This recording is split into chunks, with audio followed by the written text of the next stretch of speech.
some of the items you have behind you and certainly some of the items behind me makes this especially exciting for me. So I'm very happy to see you, sir. Appreciate you joining me today. Glad to be here.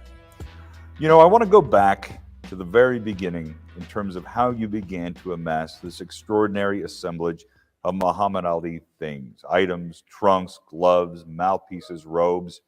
Because what I find most extraordinary about all of this is that if I understand things correctly, you were actually a baseball guy.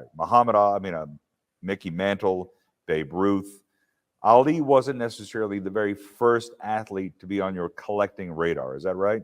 Yeah, that's very accurate. When I was a little boy, I loved baseball. I played on my local Little League team, and I collected baseball cards. And as the baseball card hobby grew, I became more aware of what was out there. And I started learning about Babe Ruth and Mickey Mantle and Ty Cobb and Lou Gehrig, and I wanted to collect those cards. Everybody wanted a Babe Ruth card or a Babe Ruth autograph. I was 18 years old, and I started to become aware that you could buy memorabilia from other sources.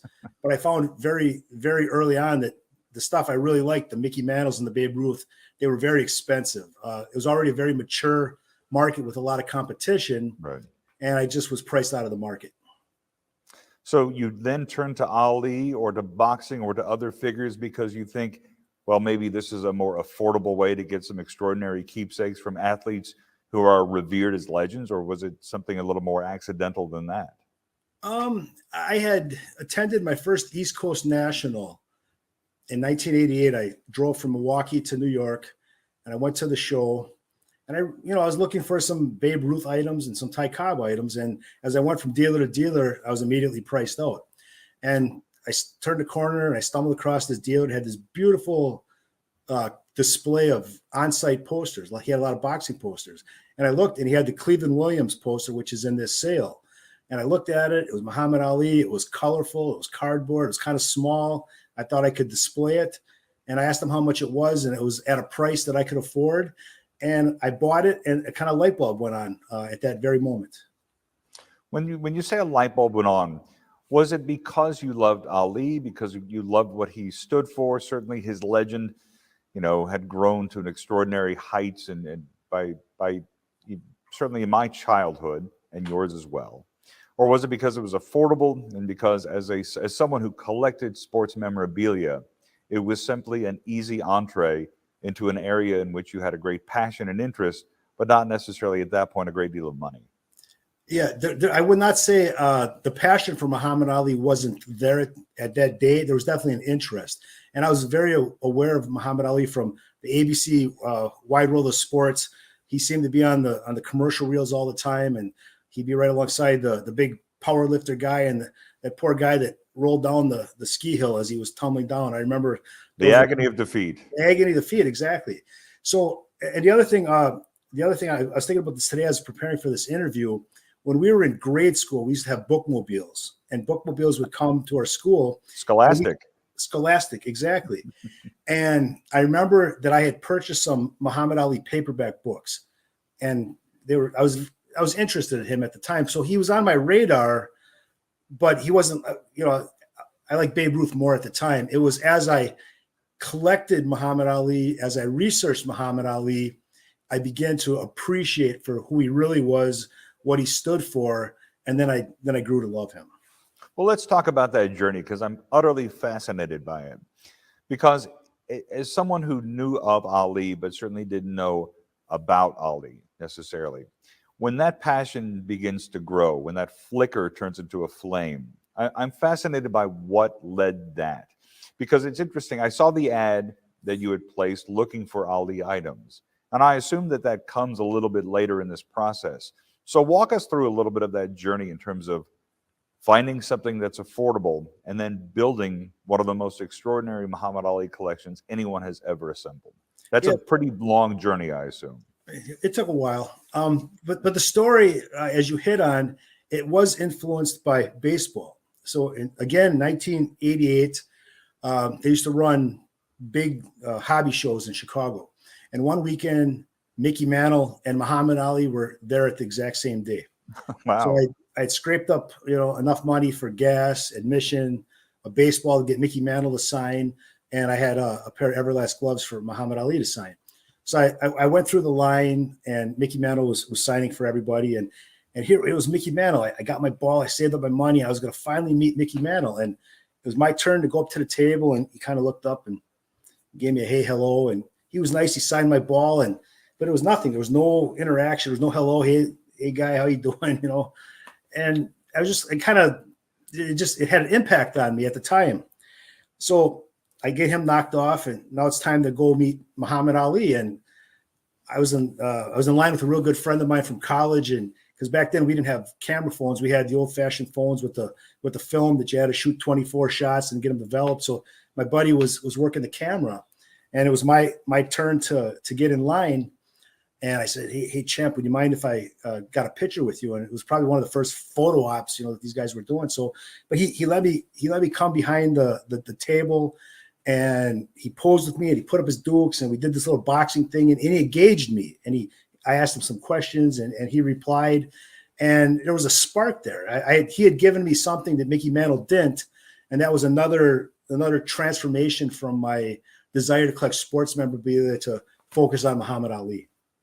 It was his personality. It was his accessibility. It was his willingness to actually engage the people who adored him the most, right? Yes, but I have to tell you the story that was even greater than that. So now it's a few years later go by. I'm still slowly building my collection, and he makes an appearance in Madison, Wisconsin, which is an hour from where I was going to school at UWM. So I take the ride down there. I think I got a couple posters signed, and my collection was just growing. I didn't have a lot of things for him. I didn't have a lot of money, but he was there. So I went through the line. He signed my stuff, and he was nice again. But there was nothing special about that. But because he was Muhammad Ali, I just kind of leaned against the wall and just watched him with the fans and everything. And he was there for a long time. I'd say he was there for probably a good 4 hours, and there was a lot of people in line. But as the day progressed, he kind of started wilting, and he was losing his energy, and I think he even nodded off a few times. And as I'm watching this, I heard the door in the back, it had slammed shut, and somebody had snuck in the back door. And when the door shut, it made a sound. So everybody kind of looked up and looked over in that area, and a little, probably about a 12, 13, 14-year-old African-American kid, he had snuck in the door. Well, the security guard, kind of like a Barney Fife type of guy, he runs across the room, and he kind of grabs this kid, and he's going to kick him out. And when the commotion started, Muhammad Ali kind of perked up. He had seen what was going on. So he stood up off the table, and he motioned for the little boy to come over to him. So the little boy started slowly walking toward the stage, and Ali got up off the stage, and he walked down the stairs, and he was moving real slow. And they met in the center of the room, and he leaned down, and he started asking this boy, "Why are you here to see me today?" And he said, "I live in a foster home here in Madison, and one of my mentors, he's older than me, and he told me all about you and how great of a boxer you were, and that you were the greatest. And that's all I've ever heard. You've been my idol, even though I've never seen you fight. And I just wanted to meet you today." And Muhammad Ali stood up, and he patted the kid on the head. Then he stood up, and he started boxing. He started shadow boxing with him, and he did the rope-a-dope, and he did the Ali shuffle. He did the Ali shuffle, and he was at full energy. And it was like watching him in 1964. And literally 15 minutes before that, he was almost falling asleep. And the desire for him to make that little boy feel important, it energized him. It was like a bolt of lightning came and hit Ali. And I watched him do the Ali shuffle live in this one scenario. And that was the moment, like that lightning bolt gave him the energy. The lightning bolt hit me, and I was fully dedicated to collecting him because I had never seen anything like that. It was so inspirational. It was so special to witness that. I will say this. I was in a room with him, in fact, sitting a table from him at an event about 30 years ago in Los Angeles. And you couldn't take your eyes off of him. There was an extraordinary magnetic presence about Ali, no matter where you were, even if he was sitting quiet and sitting still, that I found to be remarkable. And I can only imagine what it must have been like for you to spend time with him, to experience him either at the event at the Eastern National or to the event you just recounted here. It's an extraordinarily heartwarming and touching story. I mean, if there's anybody you're going to collect, I assume at some point you realize that it's going to have to be that guy, that presence, that magnetic charisma, somebody who just was wherever he was, no matter how old he was, no matter how quiet he was always larger than life. And that was Muhammad Ali. Yeah. So let's talk about the building of the collection. After that Cleveland Williams poster, what came after that? And how did you begin to assemble it? This was, the late 80s, early 90s. So you had to really work hard to get your collection. I'd attend the local sports shows. You'd pick up a piece here or there. But I decided that I was going to try to go to the source. So I took out some classified ads in Louisville for probably a period of a decade. And I take out a half-page ad in the Louisville Courier, some of the other local newspapers, put my phone number in there, kind of did the old-fashioned way. And to my surprise, my phone rang, and people started calling me up. And these people were people from Louisville. They lived in his neighborhood. They all had a story. They met him. They hung out with him. Sometimes they were boyhood friends.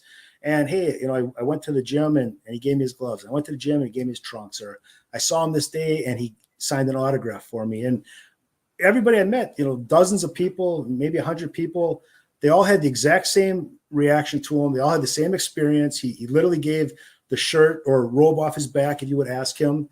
And so I was able to get all this great stuff right direct from the source. Was it hard to get people to part with such extraordinary pieces? In my ad, it was kind of laid out that, wanted to buy, paying cash. So I think that when the people called me, they were looking to sell. So I think at that point they had made up their mind that they wanted to get the cash for whatever they had. So when my phone rang, I found we had a really high percentage of probability of doing a deal. Is that where the photo over my shoulder came from? It's the 1955, or give or take, the photo from the Gold Gloves. It's I believe the earliest known signed Cassius Clay photograph. Is that where that comes from? Something like that? No, I'm a little familiar with the provenance on that, but I did not get that direct. But the person that sold it was one of the members on his boxing team, on a Golden Glove team, and he sold it many years later. And I always had my feelers out. So if I heard of something, I tried to grab good stuff when I had the chance. Do you recall what you managed to assemble out of that Louisville, that decade of looking for things in Louisville? A lot of training stuff. The fight worn stuff was in Bandini's locker, but a couple pair of robes, some training camp stuff from Deer Lake, the bell. I ended up with the bell from the Columbia gym. A lot of personal photos and a lot of autographs. Wow, that's extraordinary. So when do the bigger pieces come into play? Sitting behind me, of course, the red robe from Frazier won, the unlucky robe. Never wore red again after that fight, if I'm not mistaken, after 1971. He was a man who favored a white robe with black type. Yeah, so where did these and the prayer cap from the Thrilla in Manila? That's from the Thrilla in Manila, correct? No, the red robe is for the Frazier won fight. No, the red robe Frazier won, the prayer cap. The prayer cap was gifted to him while he went to a mosque in the Philippines for the Thrilla in Manila. Right. So when do those far more significant, far more valuable, and far more iconic pieces begin to enter your collection? As I finished college and started working in my profession, started making a little money, I could buy things that were a little more expensive. And I think it was around 2005, right around 2000, they had what we call it the Bandini Brown locker sale. And Bandini Brown was Ali's hype man, and he was with him from listing till the end. And he was a guy that was always in the corner and always got him energized for the fight. And Bandini, he was a collector, and he collected the best of the best stuff. After the fights, Bandini would take the gloves, the robe, or the trunks, whatever he could get, and he had it in a storage locker. And after Ali finished boxing, he was let go from the camp, and Bandini kind of fell in hard times, and I believe he became addicted to drugs, and he passed away. And he had this lifetime of stuff he had witnessed in a storage locker. And since he was deceased, the bill went unpaid, and the entire contents of the storage locker was auctioned off. One enterprising individual, he recognized there was some value there. He bought it, and he consigned it to another auction house. and they had what we call the Bandini locker sale the Right. second time. And that's where the Ali Frazier robe was, and a lot of the fight worn and training trunks were kept by Bandini. You know, as you begin to gather these pieces, at what point do you realize that it has grown to the point where it has become a museum-worthy collection? That it has become, and it's been here at Heritage for a while, and I have shown it to many, many friends. You know, they come and they like to swing or like to look at a Babe Ruth bat. They like to see a 52 Mantle rookie in any condition. But once you take them to where the Ali stuff is, that's when their eyes get wide, their jaw drops a little bit, their heart races a little bit, when they realize that they are surrounded by some of the most extraordinary keepsakes from Ali's career. At what point do you realize, oh, this is not just a passion, this is a pursuit, this is a lifestyle?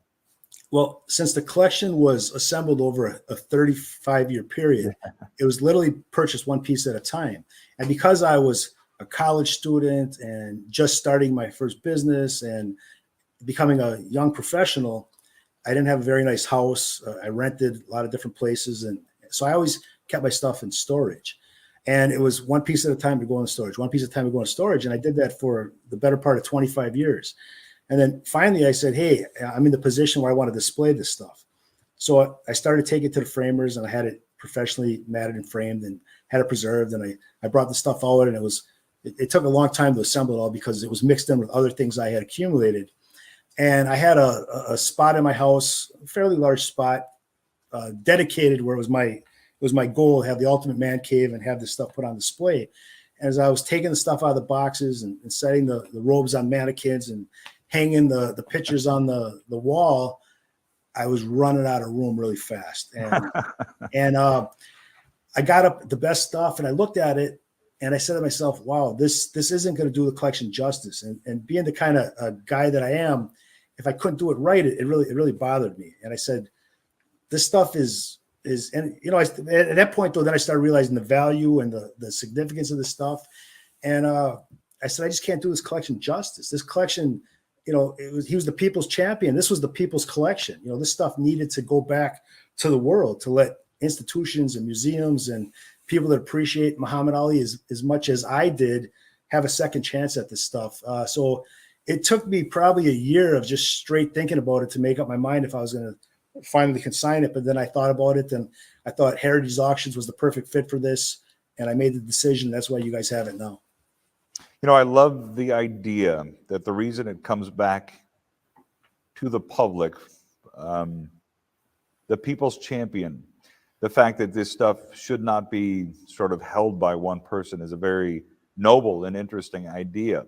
And I do, you know, a lot of collectors, myself included, talk about the fact that we are not meant to be the permanent custodians. We are just temporary holders of history. And it sounds to me like that's what you're talking about here. Yeah, it's like the Muslim prayer cap. I mean, that's a religious artifact. You know, Muhammad Ali was a spiritual leader to millions and millions of people, and to have that artifact locked up in Milwaukee, Wisconsin, it just doesn't make sense. You know, that piece, you know, has the potential to be viewed by millions and enjoyed and appreciated by millions, and you know, that's why we're having this auction to try to bridge, you know, the people are going to appreciate it the most. Right. So let's talk about some of your favorite pieces that you amassed over the years and the pieces that you're parting with. I mean, the posters alone, I certainly have one of my favorites behind me. In fact, I believe an iteration of that will be the cover for your catalog. So what are some of the pieces that you loved the most and were the hardest to bring back to the people on behalf of the people's champion? Yeah, well, that's a tough question because it became a collection. So I love them all. The on-site posters that you just referenced, that was something that I really focused a lot on. You know, there were 61 fights, so it was a set. You know, I kind of went back to my baseball card days. You know, there were 61 pieces to try to collect, but there wasn't an example of each one. And I collected. I believe I have every known example except for Sonny Banks. I was never able to get the Sonny Banks poster. I know there's an example out there, but I don't own that one. But I believe I have every other on-site poster there was. And the reason I like the posters is this kind of crazy thing too, is when I was a kid, I used to go to the mall and they used to have poster shops, and I'd walk in the mall and you'd flip through and you see all the different images. And I just thought that was cool. So posters always kind of stuck with me. And I think that's maybe why I gravitated toward the Cleveland Williams, for my first East Coast National. And it was also, it was a goal. I thought it was an obtainable goal at the time to try to collect those. And they're beautiful. And Right. if you look at the printing process and the colors they used, I mean, they're really beautiful. They're works of art. I think they've transcended posters. And I really think they're, pop culture, Americana art nowadays. Oh, look, the one thing I've always collected are concert posters, especially for more obscure, the hand printed posters and things like that. That's sort of one of my main passions in collecting. So I certainly can understand why posters, because they do represent, right, especially the on-site posters like this one.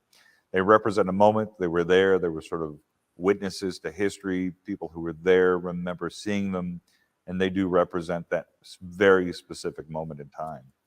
The crown jewel of my collection was, of course, the red robe that's behind you. Right.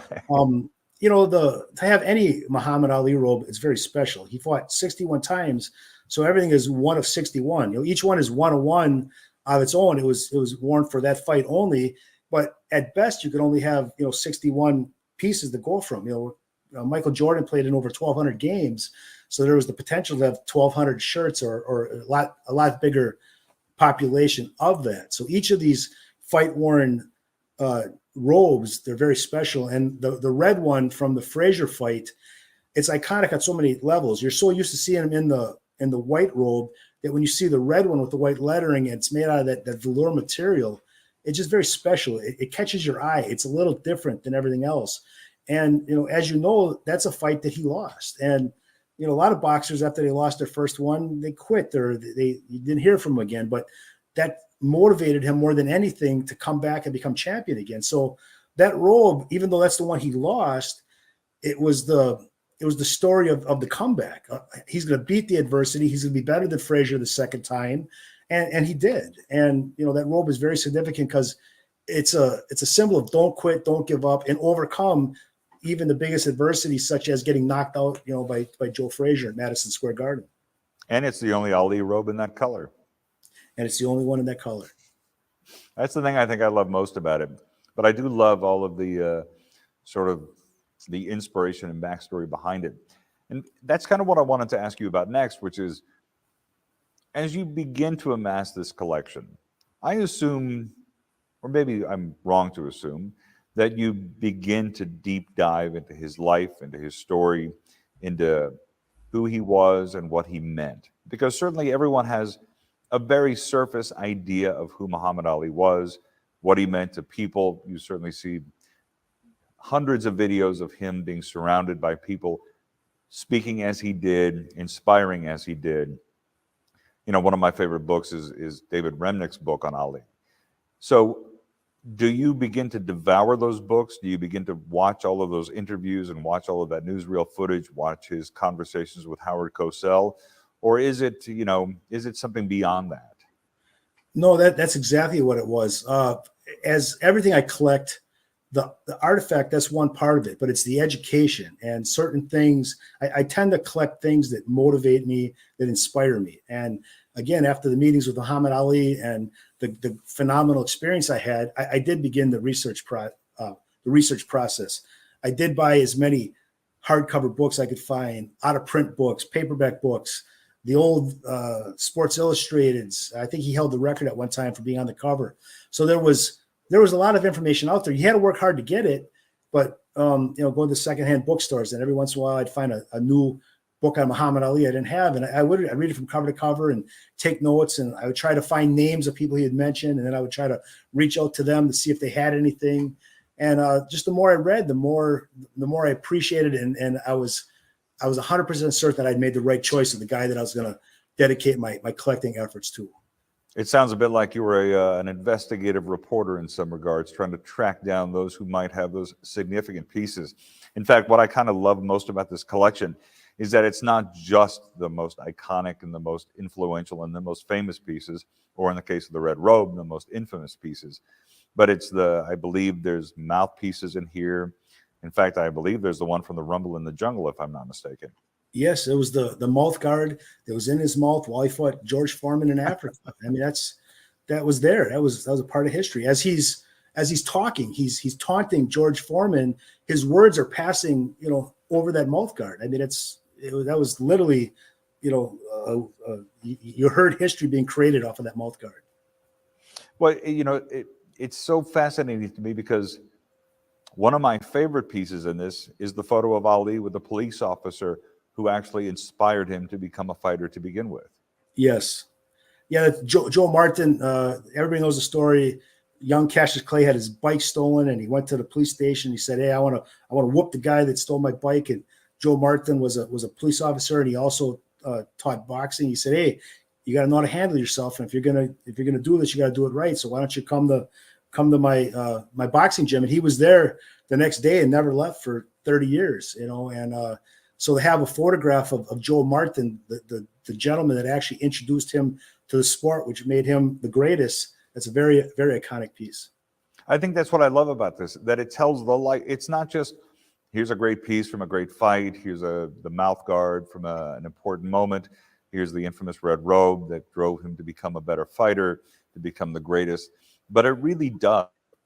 And I kind of wanted you to talk a little bit about what it's like to assemble not just a really good or a really great collection, but a collection that actually and accurately tells the life story of Muhammad Ali. And that's exactly what I wanted to do. I wanted to tell the story of Cassius Clay Muhammad Ali. So I created the constraints of the collection of, from when he was born until he retired in 1982. I didn't collect anything after his retirement, with the exception of one of the 1996 Olympic torches that was used in the relay. But I wanted to have stuff that encompassed his life. And I didn't collect any limited edition stuff or anything that was mass produced. And it was just, it was because it was the people that was in his entourage. Everybody that I met told a story. If I met somebody that was in his training camp, they had a story. If I met somebody that he had signed an autograph for, they had told a story. The tickets, that was a witness to the fight that told the story. So it was really all about telling stories. And I didn't have any constraints, like baseball cards.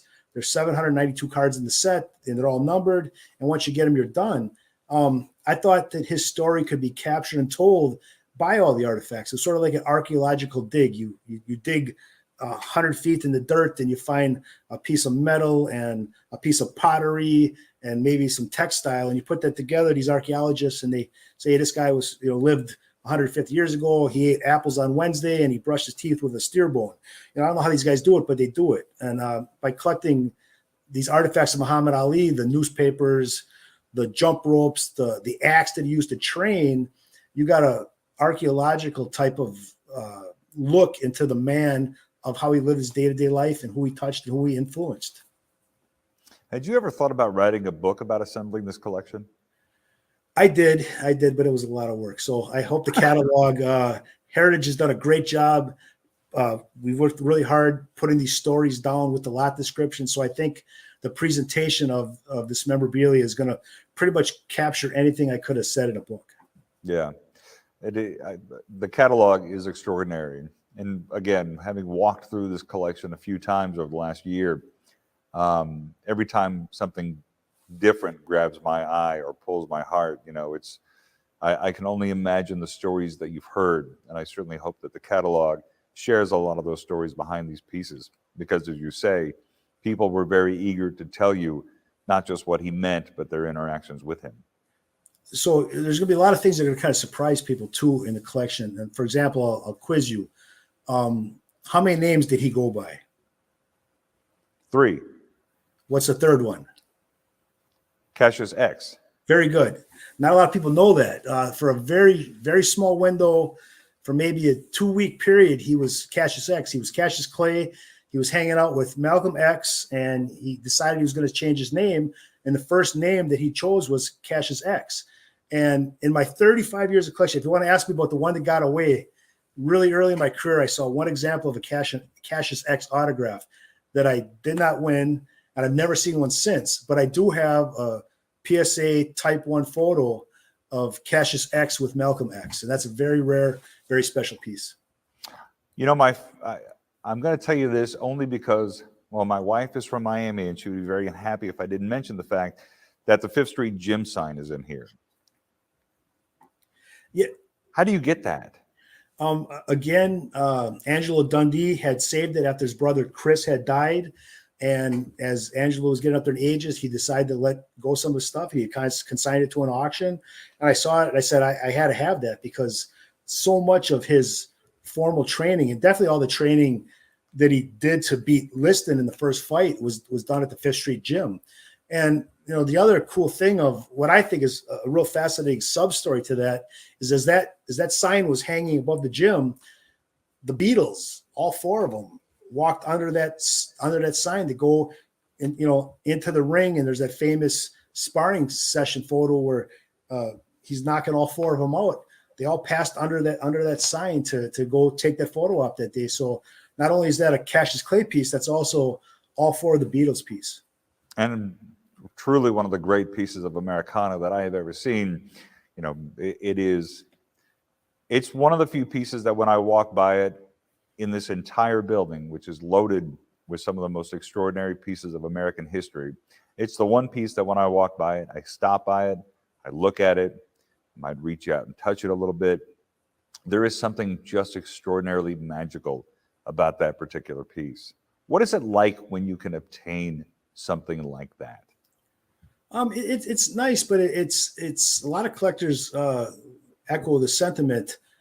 You find it, you get excited, you research it, you make sure it's authentic, you bid on it, you win it, you write the check, you pay for it. Then it comes to you got it, but guess what? Now you're on to the next piece, and that's kind of how I always was. It's like, what's the next piece I can find? I never took the proper time to enjoy it. Somebody told me just yesterday that the only problem with auctions is that they can be oftentimes anticlimactic, and that collectors are always on to the next thing. And that, I assume, is in some ways what leads collectors to part with some things, because you've lived with it, you've enjoyed it, you've embraced it, and now it's time for somebody else to have the feeling that you had while pursuing that extraordinary artifact. Yes, that's right. I'm still a collector at heart. I have new areas of interest. When I quit collecting Muhammad Ali, I put it down. I don't add anything anymore. I've ended the chapter of my life, but I have a lot of other things. I'm still very active in the hobby, and I have other interests that I want to pursue, and I'm just looking forward to the future. Well, I can't thank you enough, Troy, for doing this.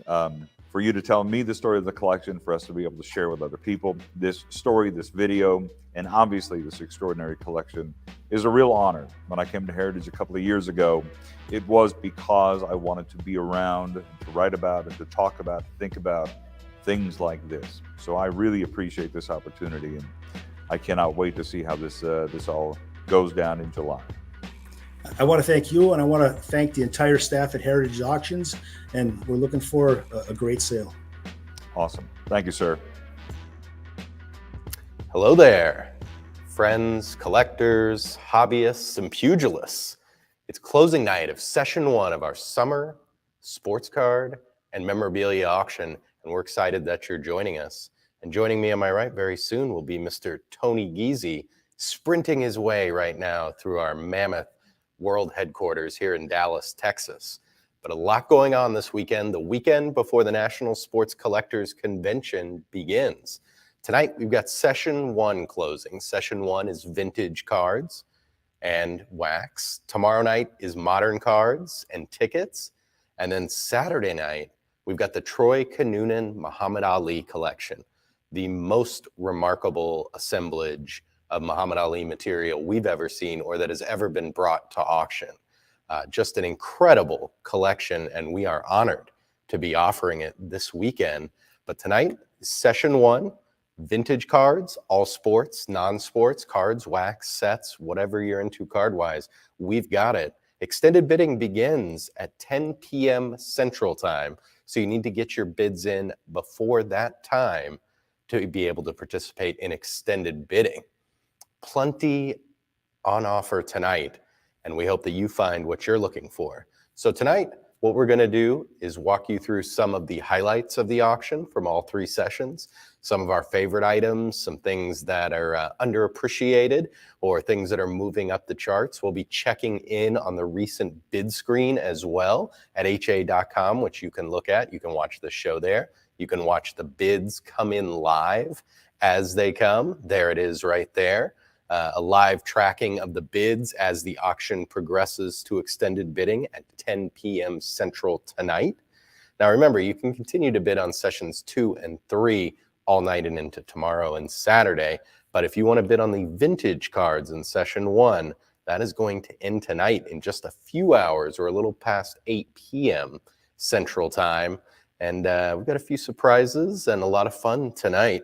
But we want to thank, first off the top, all of our consigners who trusted us with your treasures in this auction. We appreciate that. And then, of course, the bidders on the other side of the paddle. Thank you for joining us. Thank you for bidding. We hope you get what you want to win tonight, and we're going to help you out with that.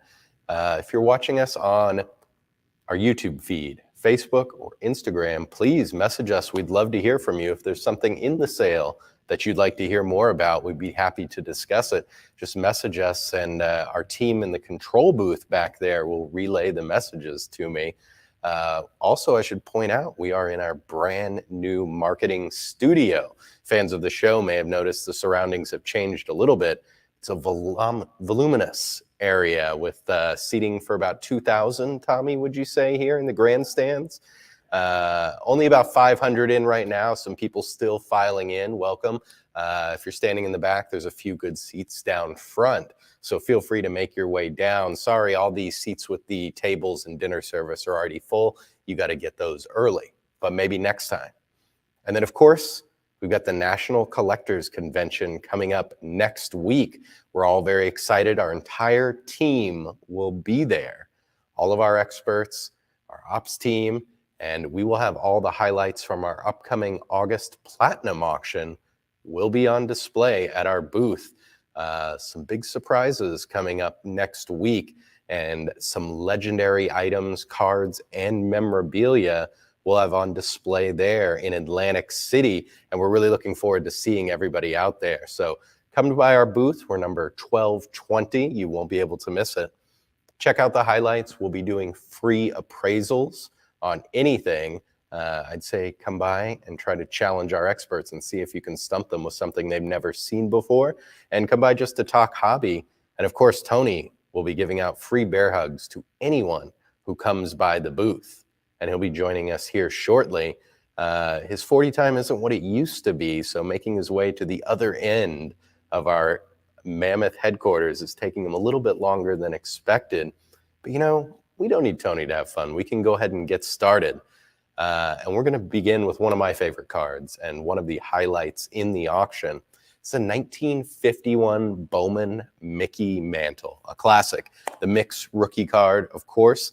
And this one is graded a PSA near mint 8, a stunning example, one of the classics of the industry and a favorite of all.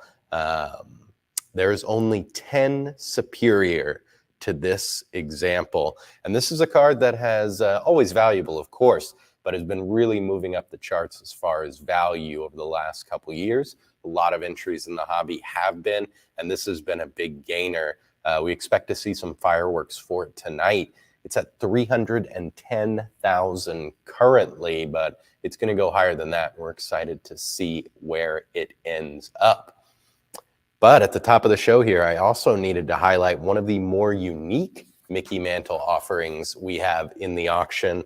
I had never seen this card in person, and I would assume many of you have not. It's one of the rarest Mickey Mantle cards. This is a 1961 Topps Dice Game Mickey Mantle. It's a PSA Poor 1. We'll get to that in a moment, why such the low grade. But this is the rarest of all Topps test issues. And if you've never even seen it before, you're not alone. This one rarely surfaces. And 19 specimens from the entire issue have been graded by PSA, and just 2 of Mickey Mantle. So an incredible rarity. This set was never issued to the public. It was just a test set. so rarely encountered. And if you look in the upper border, you'll see 2 small pinholes, and that is the reason for the PSA 1 grade on this example. But obviously they don't affect the magnificent Mantle portrait there right in the middle. So a true rarity that's going to be added to someone's collection tonight. This one is in session 1 and will be closing tonight. Currently, we're looking for 280,000 on that one. Tony has a few things he wants to talk about, but I'm going to skip right over his because of his tardiness here. But another rarity, this one from the Georgia Peach. This is a 1907-09 PC 805 novelty cutlery tie cob in an SGC 50. This is the postcard variety. Personally, I'm a big fan of the postcard issues. Are you old enough, as you can tell from my hair, that I remember the days back when people used to send letters and postcards? Not this far back, 1907, but in great condition, SGC 50. It's a scarce issue with 25 subjects, so a big roster for such a scarce issue. And obviously, this is the key card. Great thigh-high batting portrait of Cobb here on this one. It's got some minor edge chipping and one light crease in the lower right corner, but that fabulous portrait totally unaffected by any creases or wear. It presents beautifully. We have a lot of great Cobb cards in the auction closing tonight, and this is certainly one of them. This is Pop 2 at VGX with only 2 higher, and it's one of only 6 total examples graded by SGC, and there's only 4 in the PSA population. So very few of these out there in the hobby at all. And tonight, someone is going to win this one. The question is, where is it going to end up? That's currently at 33,000. I think it's got a little room there to go. I think that's going to get over 50,000. And then another hobby classic coming up. You know, we lead off with the classics. You may be familiar with these, you may not, but they are extreme rarities. And this one's the 1933 Gaudy Nap Lajoie. Look who's creeping in here. We've got a surprise guest, ladies and gentlemen, getting his microphone on. You gonna tuck in that shirt, or? I'm gonna try to. Yeah, I'm gonna try to. Technical difficulties.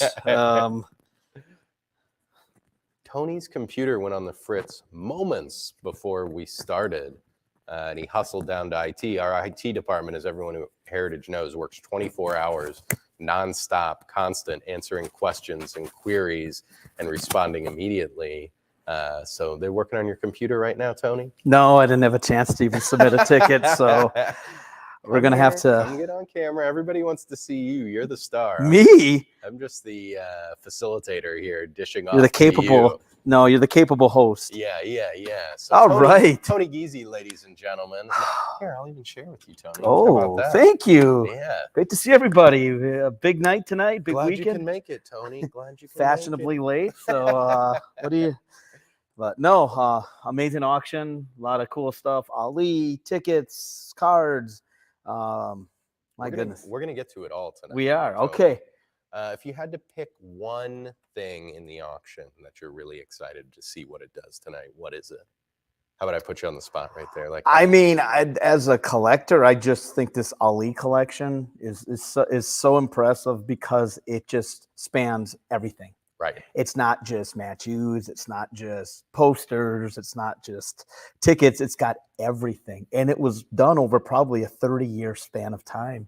And, you know, I remember when Troy was buying stuff and accumulating. Yeah, you and Troy go way back. We do. I remember seeing some of these things coming in when I was working for him. And, but no, this collection is just so impressive. And it's just, you know, I mean, I don't think you'll see something like this ever happen again, where somebody has so much of one subject. Yeah, I've never seen a collection this big of one subject, and a great subject to pick. Obviously. Exactly. Yeah.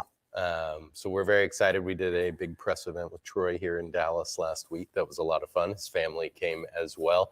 And don't worry, we're going to get into that Troy Kinunen Muhammad Ali collection deeply tonight. But Why don't we start off with some baseball cards, Tony? Absolutely. Yeah, I've been hogging all the fun so far. This one here is a showstopper. We always talk about, the best of the best. 1954 Topps Hank Aaron rookie card. And to me, it's one of the most, I think it's the most beautiful set there is. Right. I love that they have the action shot and they have the posed, almost like studio photo. And this one, 8.5, it's at 180,000 right now. Just solid corners. I love that orange background on this card. It's a timeless quality. It really, truly is. And I just think it's the cleanest and just the most beautiful set that Topps ever produced. Yeah, and you're biased on that one because it's a Milwaukee. I swear to God, it's not. So, No, but I for some reason, I love that orange background. I like the yellow background too, but I love that orange. It just makes it jump out so much. And we've seen a pretty good jump in everything of Hank Aaron's. His rookie card has really gone up because there's not a lot of high grade ones, of course. And he's one of the, you want to talk Mount Rushmore players. He's definitely one of them. He's definitely one of them. Great choice. Great choice. I try. I'm going to take a player here who isn't on the Mount Rushmore, one of the more underappreciated Hall of Famers of all time, but he's one of the greatest second basemen of all time. We're going to talk about the 1933 Gowdy Nap Lajoie. Legendary card. I love the backstory on this one. So Nap, hailing from Woonsocket, Rhode Island. Do you know that, Tony? I did not know that. There can't be a lot of guys from Rhode Island in the Hall of Fame. In the Hall of Fame, they had their own team. They had a team named after them. Yeah, that's a sign of praise right there when they name the whole team after you. The interesting thing about this one, two interesting things about this card. Of course, the 33 Gowdy, incredibly successful, came out during the Great Depression. But Gowdy is one company that thrived mostly because of this product right here. Huge success. 1 cent got you a piece of gum and a baseball card. So you got one card, that's it in the pack? Great value right there. Wow. Yeah. But this one, card 106, was not included, not distributed. So those early collectors back then were trying to complete their 33 Gowdy set, and they can't. The only way you could get this card was to mail away for it. Can you imagine how frustrating it must have been to some of these collectors, to kids? Can you imagine writing a letter to a card distributor? I'd love to see some of those letters. Oh, my goodness. What they said. Because first you had to figure out, talk to your friends. Hey, anybody got 106? Who's got 106? Anybody got it? And then finally realized that nobody had it. Nobody had ever seen it. Why did they do that? Did they do it so people? They said it was an oversight. It was just, an oversight. But many people believe it was a marketing ploy to get people to buy more gum, trying to get the one card they were missing. Whatever the reason, it has led to this becoming one of the most valuable cards in the industry because they're just hard to find. And this one's an SGC Near Mint to Mint 8, just a gorgeous example. And I love that shady marketing practice backstory there from the Gowdy cards. And 33 Gowdy, of course, one of the most iconic. And didn't they put like a paper clip on a lot of them? A lot of when them they have sent the them paper clips because they paper clipped them to the letter, apologizing that they left it out, and here it is. But have you ever written a angry letter? I wrote one time the Upper Deck. I think I had a Frank Thomas card that came a little damaged. It was like an insert card, and I was so bummed. I wrote to Upper Deck. I think I did get a replacement, actually. Oh, yeah? I did. Was it paper clip to? It wasn't paper clips, no, but I was so happy because I'm like, I got a Frank Thomas insert.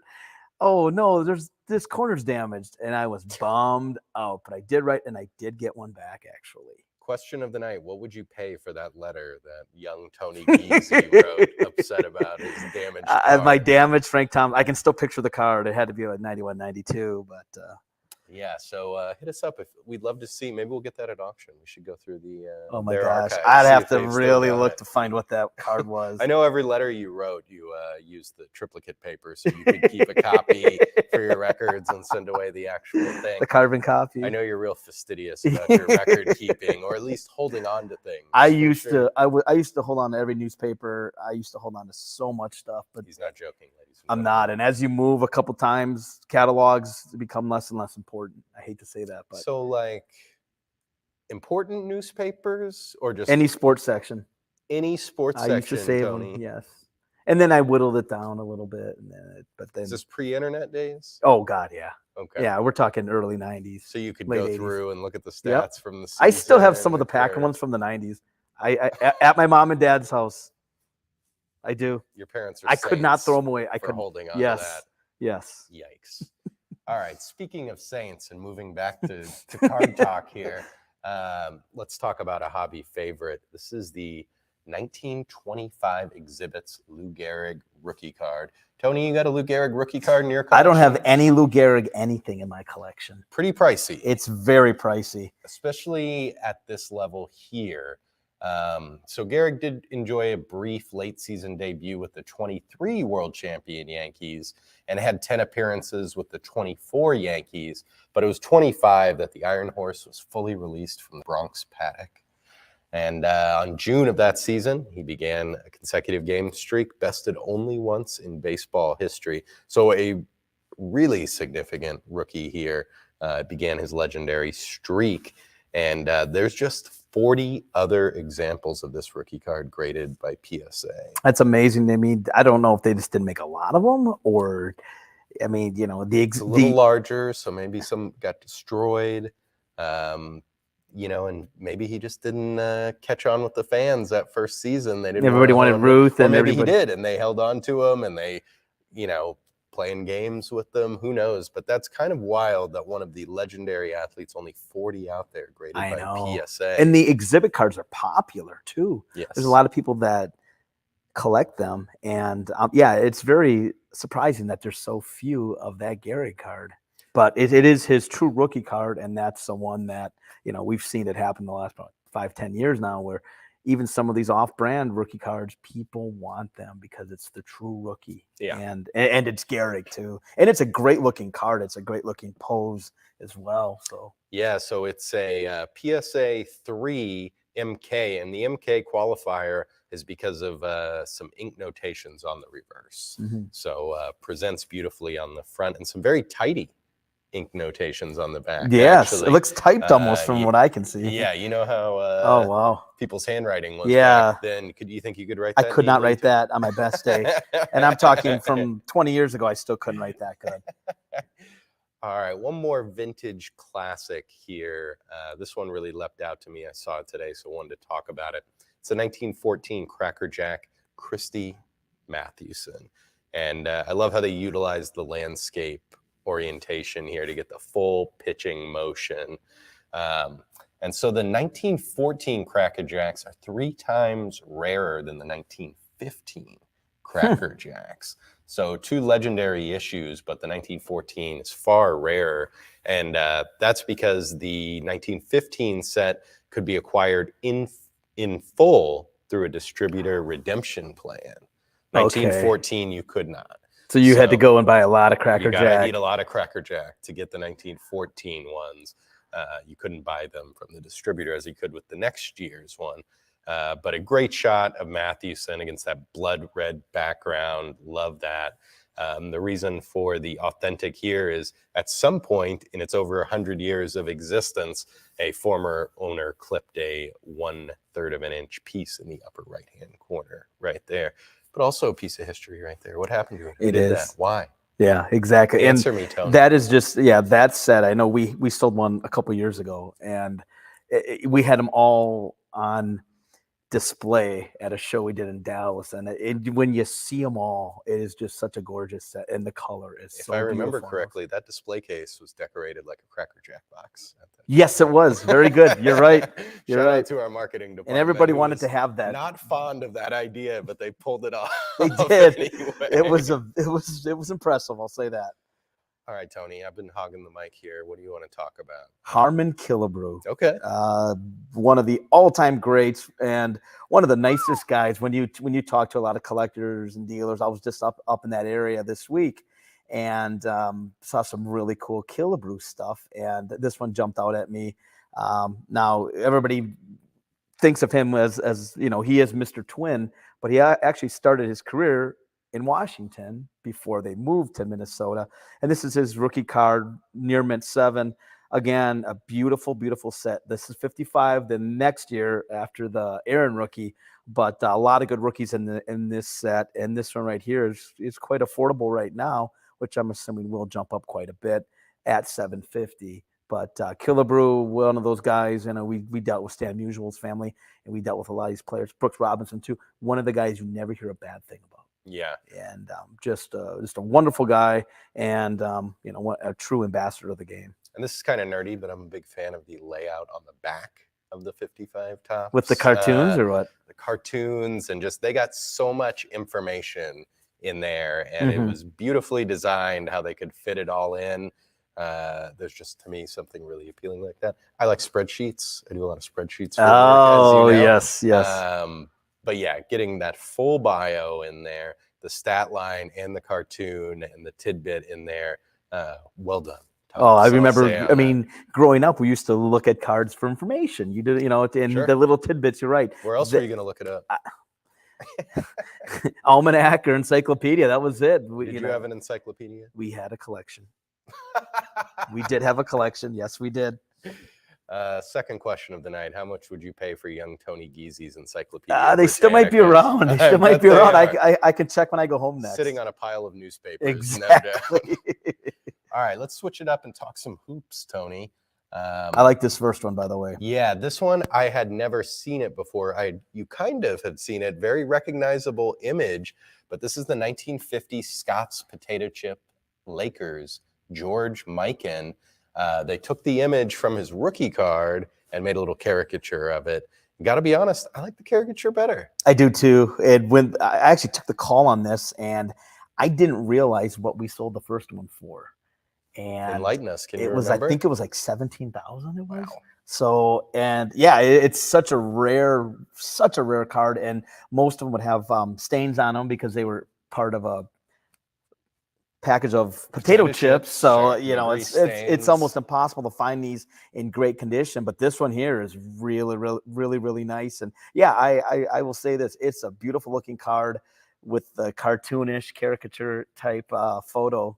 As everyone talks about, he's a very handsome man, and the caricature really brings out his quality. His glasses, of course, the number one thing when you think of Mike. But yeah, I mean, he was a super. Basketball has always been a game of superstars, and he was the biggest thing in his time. And this is a tough regional issue. Yeah, you rarely see them. And yeah, I mean, if you want one guy, it would be George Mikan. And so when this was released, the Minneapolis Lakers franchise was just 3 seasons old, and this 49-50 season, the Lakers went 51-17, becoming the first NBA championship team. So a cool note about this one from 1950, just Mikan's second card appearance. It was a couple years after his rookie, and the whole set just showcased the Lakers team, like you said, a regional issue. There's only 16 of them graded by PSA. Another one really low total pop for a legendary player. There's 1 at this grade and 6 graded higher, but a very tough card. And I'd never seen it before. You said we sold one before. I do not remember that. I didn't until the phone call came in, and I had no idea. Looks like you handled it expertly. Well, I hope so. Up next is one of my favorite hoops cards. I think it's a lot of people's favorite. It's the 1972 Topps Dr. J rookie, Tony. That's a beauty. This is a PSA Mint 9. There's only one higher, only 110 out there.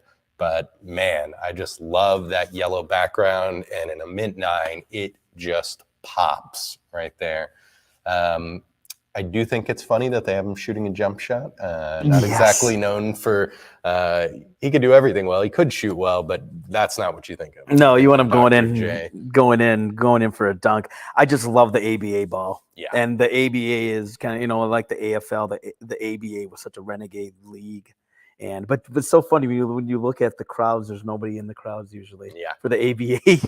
But no, Dr. And now J. people would kill to have been at those Oh games, my goodness, yeah. Now, as many legendary players that came out of there, I mean, they basically forced the leagues to merge, which, as we know, rarely happens with these startup leagues. Yes, it's so hard to make it go. And no, I mean, they, colorful, the afros. There were so many cool things about the ABA, the fights. And I think George Karl, he in one of his books, he mentioned how they'd get their check, and head off to the bank right away just to make sure that it cashed. Yes, Because a that's lot of correct. there were times where they didn't cash.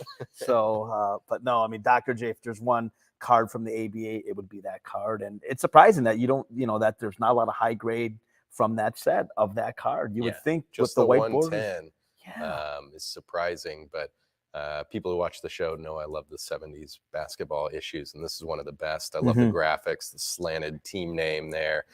They pulled it off brilliantly, and we can go from there and move directly into this wax next. We've got a 72 Tops basketball wax box. Also my favorite wax box graphics and design. This one perfectly encapsulates what you were just talking about right there. Pretty sure you can see that the arena is empty. The ABA there, but I mean, this really just explodes off the top. Sealed by Basketball Card Exchange, of course. I love the angle of the Interesting stadium, the angle. forum, I think You got it an is. action shot there of a jump shot being contested.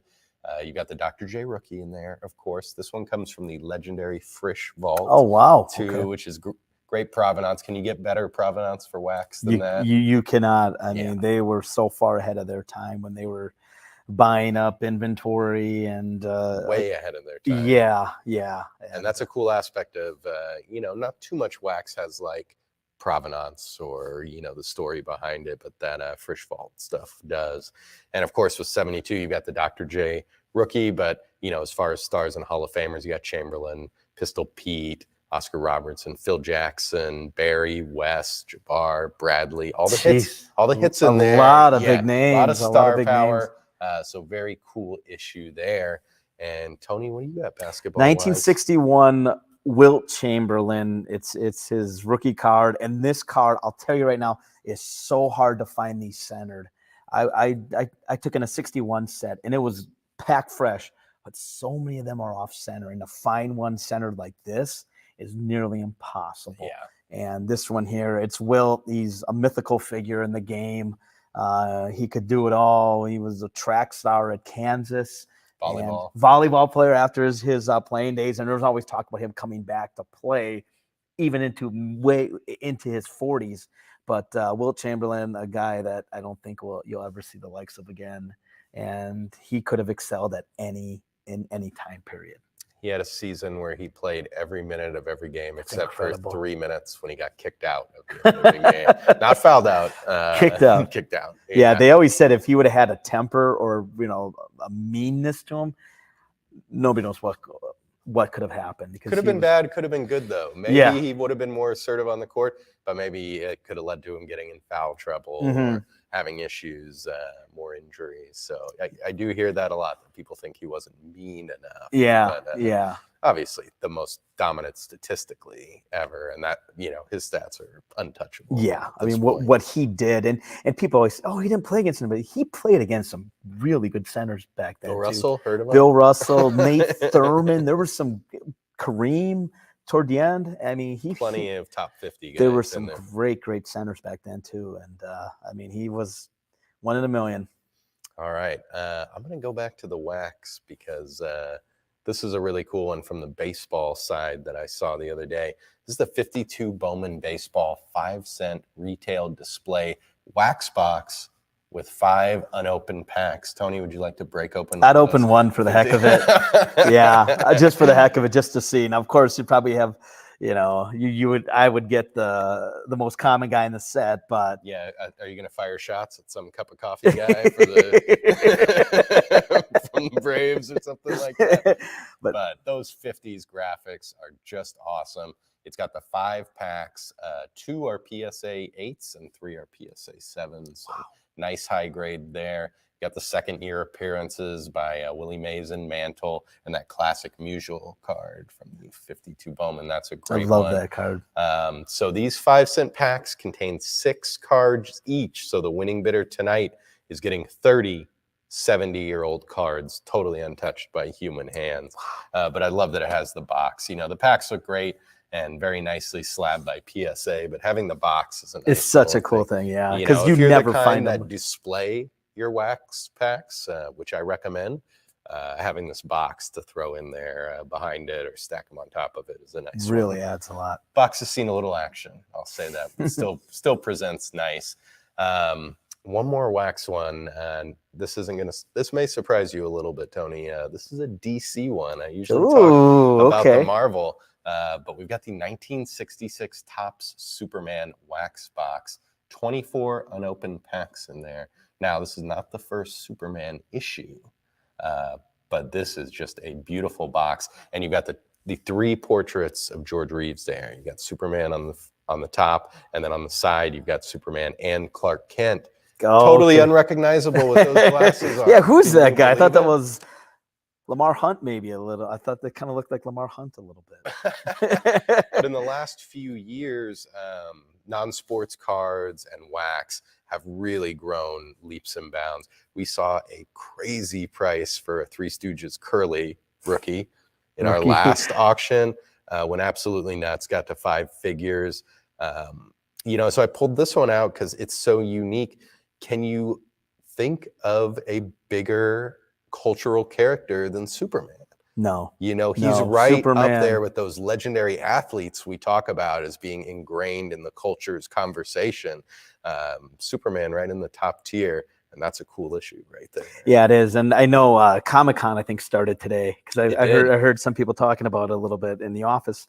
And I mean, you're right. You have seen a big jump in non-sports because every time these movies come out, it brings more and more attention to them. Yes. And I mean, it's a great looking box. Again, back then, those graphics are just so cool. And, an unopened box, it's tough to top the that. graphics back then are not busy. They knew the less is more. Yep. Get what information you need on there, but have it present well. And that Superman one is a great example. I love the it. 72 Topps basketball, a great example of that as well. Yes. Let the pictures do the talking. You don't need words all over it. So Tony, this weekend, in addition to our auction closing, our entertainment department has an auction closing. Have you seen that display in the gallery? I haven't. Oh my! I'll stop in tomorrow and have a full report for the National. Anybody wants to know, I can let them know. I haven't had a chance to. So they have the collection of Joel Silver, the famed producer, and just some unbelievable things. He's been part of some of the biggest movies and some of my favorites: Die Hard, Predator. All right, I may have to go right now and just take a look, see if I can get in. So they've got some amazing items. If that's ringing bells for you, you should check it out. But we're going to take a short break, and you can look at some of the highlights from that entertainment auction.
Delano would let us take those lightsabers out and have a little fight here? I don't tonight? think so. I think He's he not would. in right now. I It's pretty tried to email late, him so- today. I tried to email him. He's traveling, I think, right now. So So perfect. just don't tell him anybody. We'll keep that as our secret. So there is some wild stuff in that entertainment auction. If you're a fan of popular movies, it's a good one to look at. You know what I'm a fan of, Tony? Tickets. Yeah, that market's really risen quite a bit in the last year and a half, and I think some of the card collectors have gotten into tickets because they're gradable. There's population reports, and a lot of them are very limited. People didn't think to save some of these historic events, Definitely. and we got some really cool ones in this auction. Yeah, and what I like about it is that it's kind of a card, kind of memorabilia. It's memorabilia technically, but it has all those card aspects of the grading and the population, which has really helped people. And we're going to start with this one. This is tomorrow night. All the tickets are tomorrow night, vintage and modern tickets. Just a reminder, for session 1 tonight, vintage cards. Extended bidding begins at 10 p.m. Central Time, so you got about an hour and 20 minutes to go. So make sure you get your bids in. Tickets will be tomorrow, but we're going to highlight some of them right here.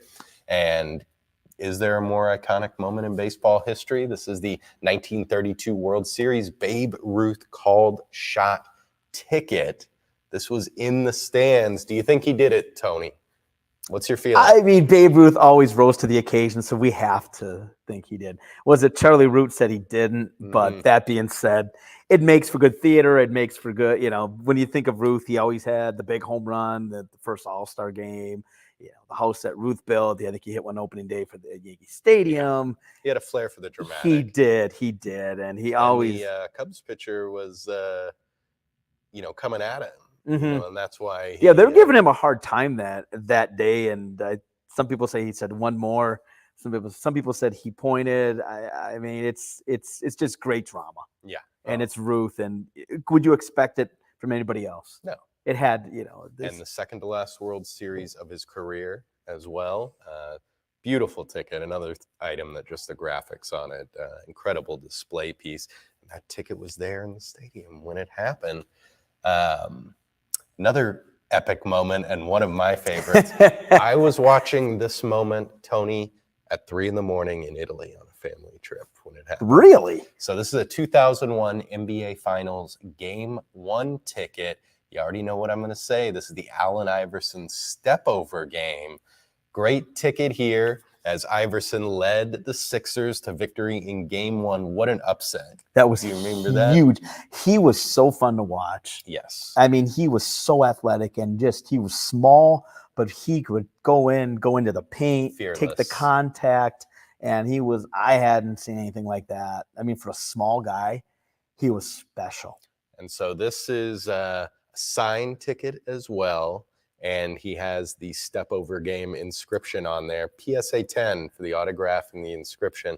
That's an iconic moment that has become a meme. It's repeated over and over again when it comes to NBA Finals, top plays. It's always included. So a really great ticket here from the answer. He sealed Game 1 with that shot, and then the stomping step over.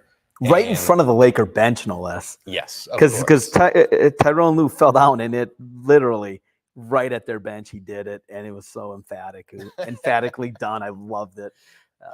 You think Tyrone Lue's buying up all those tickets to destroy them? I was wondering if he was going to sign that. What he would say if you brought it to him. Oh man, he'd probably sign it. I think he might. He'd probably give you a mean look. Yeah. Is he going to be at the National? We could. And while we're talking about the answer, I had to pull this ticket out as well. Oh, there we go, Tommy. Wow. Little Allen Iverson highlight right there. I like that. We're going to need some more of that. Boom. Great moment. And while we're talking about him, you can keep the video playing, Tommy. Everybody's going to enjoy that play. We also have a ticket to the 1996 NBA draft. Signed by the answer as well, and that's just a legendary draft. Right? One of the best in my lifetime. I mean, people go back to the Jordan, to that draft, and some of those mid '80s, but this one takes a backseat to none. Yeah, that was an unbelievable draft. I mean, from start to finish, almost that whole first round, I mean, there were guys that had long careers and just outstanding careers. And then Kobe going 13th, who would have ever thought? Kobe, Marbury, Steve Nash, Ray Ray Allen. Allen. Very cool. It's got the #1 NBA draft pick inscription right there. The Answer bringing it with the inscriptions on these tickets. So a great one there, and that ticket's doing very well. It is, and it's such an iconic draft. I mean, and I remember the Slam magazine photo that had that draft, had I don't know if Iverson was in it actually, but I think most of the other guys were in that one. Another photo. aspect of the industry that's doing well, magazines and programs. Yes. I bet there's some value in that. Absolutely. 96 draft class Slam magazine. My goodness. But no, and just think of it too. How many people would have kept that ticket? Not a lot of people, go to the draft. Yes, people go to the draft, but nobody thinks to keep the ticket. Have you ever been to a draft? I have never been to a draft, no. We got to change that. Yeah, I would love to go. They'll have it in Dallas someday. Oh yeah, of course. It's such a booming area that at some point they will. Shout out to DFW. Thanks. Yeah, like can we make that happen? Now, why don't you drop some knowledge on tickets for us? All right, Kobe Bryant versus Michael Jordan. Now, this we always like to say checks the boxes on several levels. It's the actual season ticket. It's not the Ticketmaster or Ticketron. This is the one that would be the most coveted of them. And this one I think has only 2 higher. It's got a very low population, beautiful ticket with the emblems on it, with an aerial shot, and it's Jordan, Kobe. I'm not saying passing the torch, but You're not willing to go that far. I don't know if I'd say that, but it's a really cool ticket with a very low population. Yeah. Of course, every game was a sellout back then, so to find an unused ticket is very, very difficult. And of course, every time the Lakers are in town, and that would have been Shaq's first year in LA, so and they only came there once a year. So they only played the Eastern Conference and Western Conference teams play each other once a year. So that was the one time.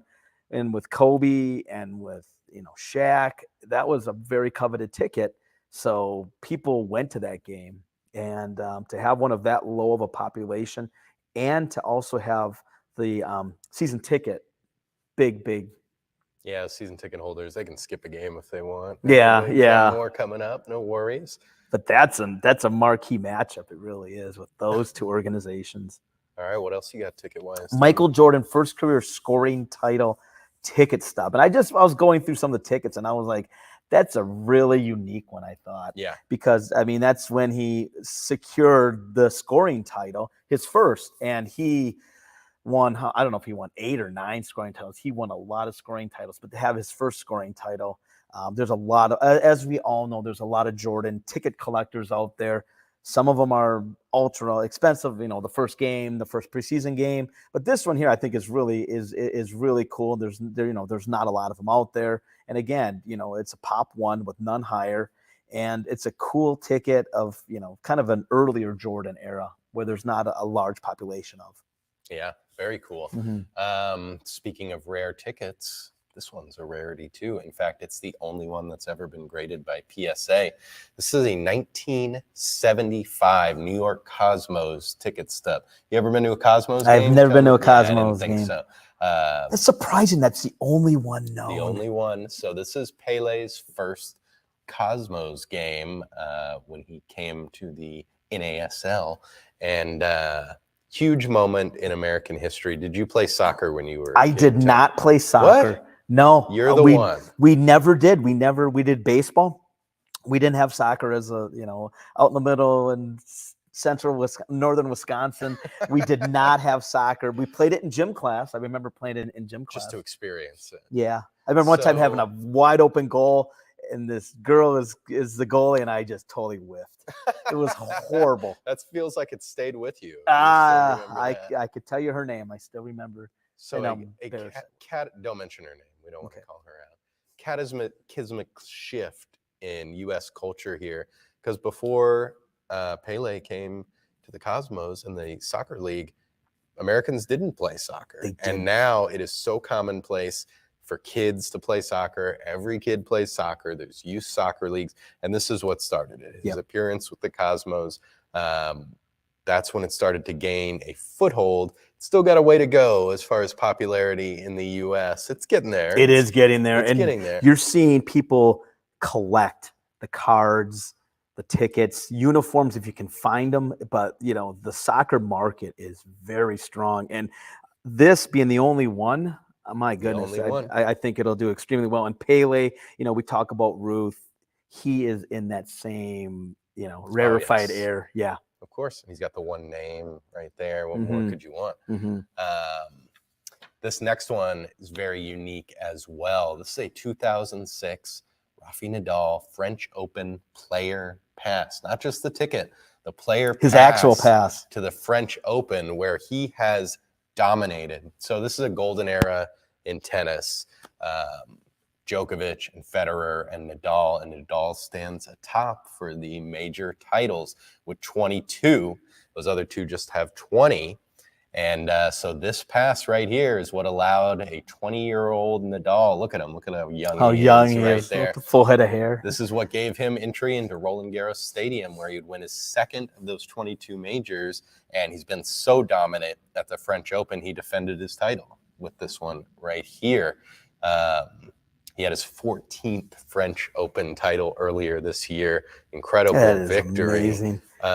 So if you're a ticket collector, this is a little extra on top because it's his ticket to the tournament that he has dominated and has really put him at the top of the majors list because he's won 14 times there. That's 14. Incredible. But very cool item. And tennis, like soccer, is one of those areas that's starting to get a foothold in the collecting community. And this is one of the finest tennis tickets we've ever offered. It is. And it has his photo on there too, you know, and I think, and again, I guess what I always wonder is did he throw it away? Did somebody say, you know what? I just thought, you know, like any other ticket that people have, just that leave it behind. Now, maybe that first French Open title the year before, he might have kept that one. But this was his second. He defended the title. Maybe he thought, I'm going to win 12 more of these. I might win it every year. I don't need to hold on to this. But very cool. And I love that young picture of him. You know, those high-class tennis guys, they have the trendy haircuts and, you know, are celebrities. But this is well before that, obviously. Just a regular 20-year-old who happens to be dominant at his sport. Such an iconic You got the French figure. player, joueur, there.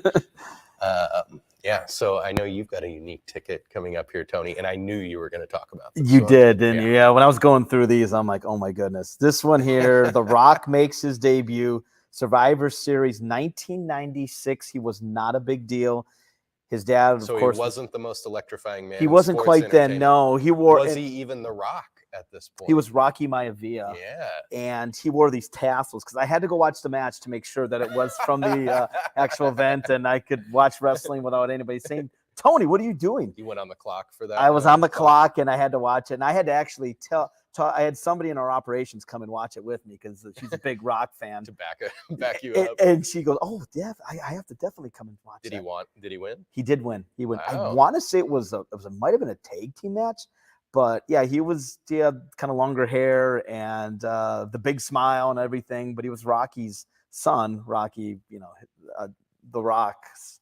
How do I say it? Yeah, Rocky Johnson. You're such a big fan. You're getting all mealy. I'm getting all excited, but it was I think it was at Madison Square Garden. But so, but again, you know, some of these people back then, they didn't really think to keep that kind of stuff because The Rock, who would have ever thought he'd become what he did?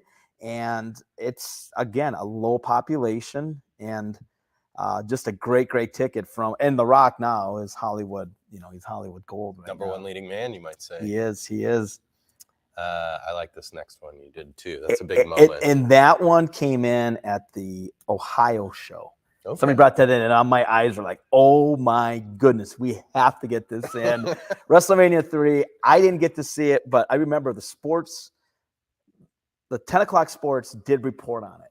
Oh. They actually showed some of the highlights. Yes. And I saw it the day after the scrambled version. So the audio was all screwed up. You couldn't really see it. It was just all scrambled up. But Yeah, it was like a chipmunk talking kind of, but I did get to see it the second day. And, you talk wrestling, that is the biggest moment in wrestling history. Hogan slams Andre, passes the torch. And even though there were 93,000 people there, there's not a lot of these ticket stubs. Is that at the Silverdome? Was at the Silverdome, Yeah. yes. Yep. And I did not go. Why I not? would've- How old were you, Tony? I would have been 11.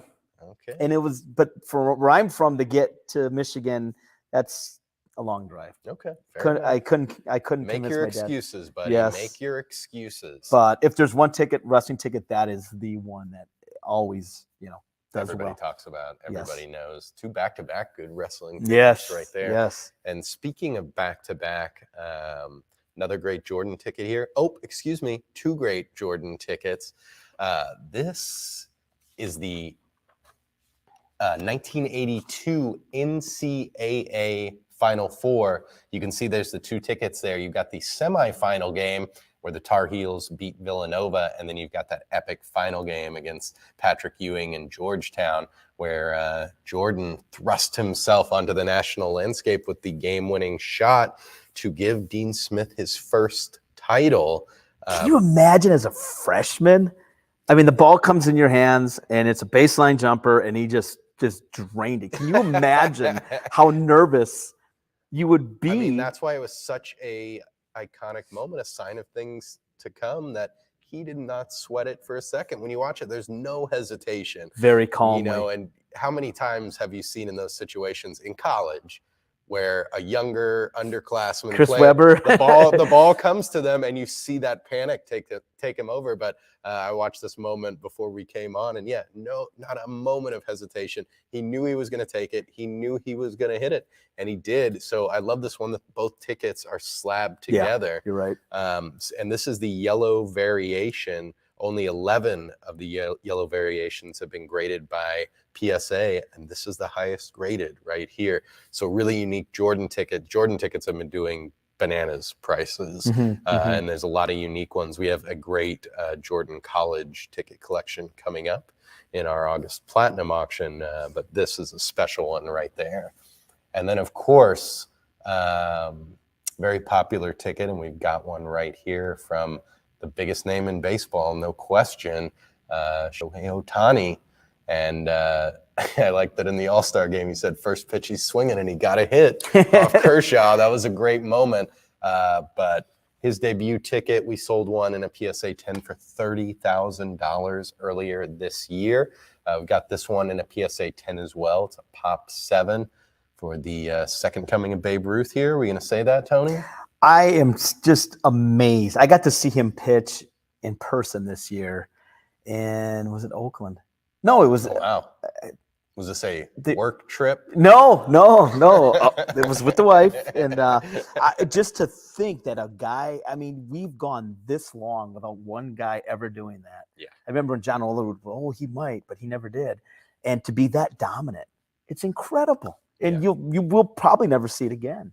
And I mean, just to be so dominant as a pitcher and as a hitter, it's incredible. Baseball has to start marketing him a little better, though. You think he's got a chance to win the MVP again this year? Back to back? I'd have to look at the stats a little closer. Oh, I'll be honest. He doesn't want to go out on the limb. Yeah, All right, yeah. all right, I hope he does. fine, He's a fun guy to cheer for, and my goodness, he he's a global figure too, which is great for baseball. All right, Tony, what do you got?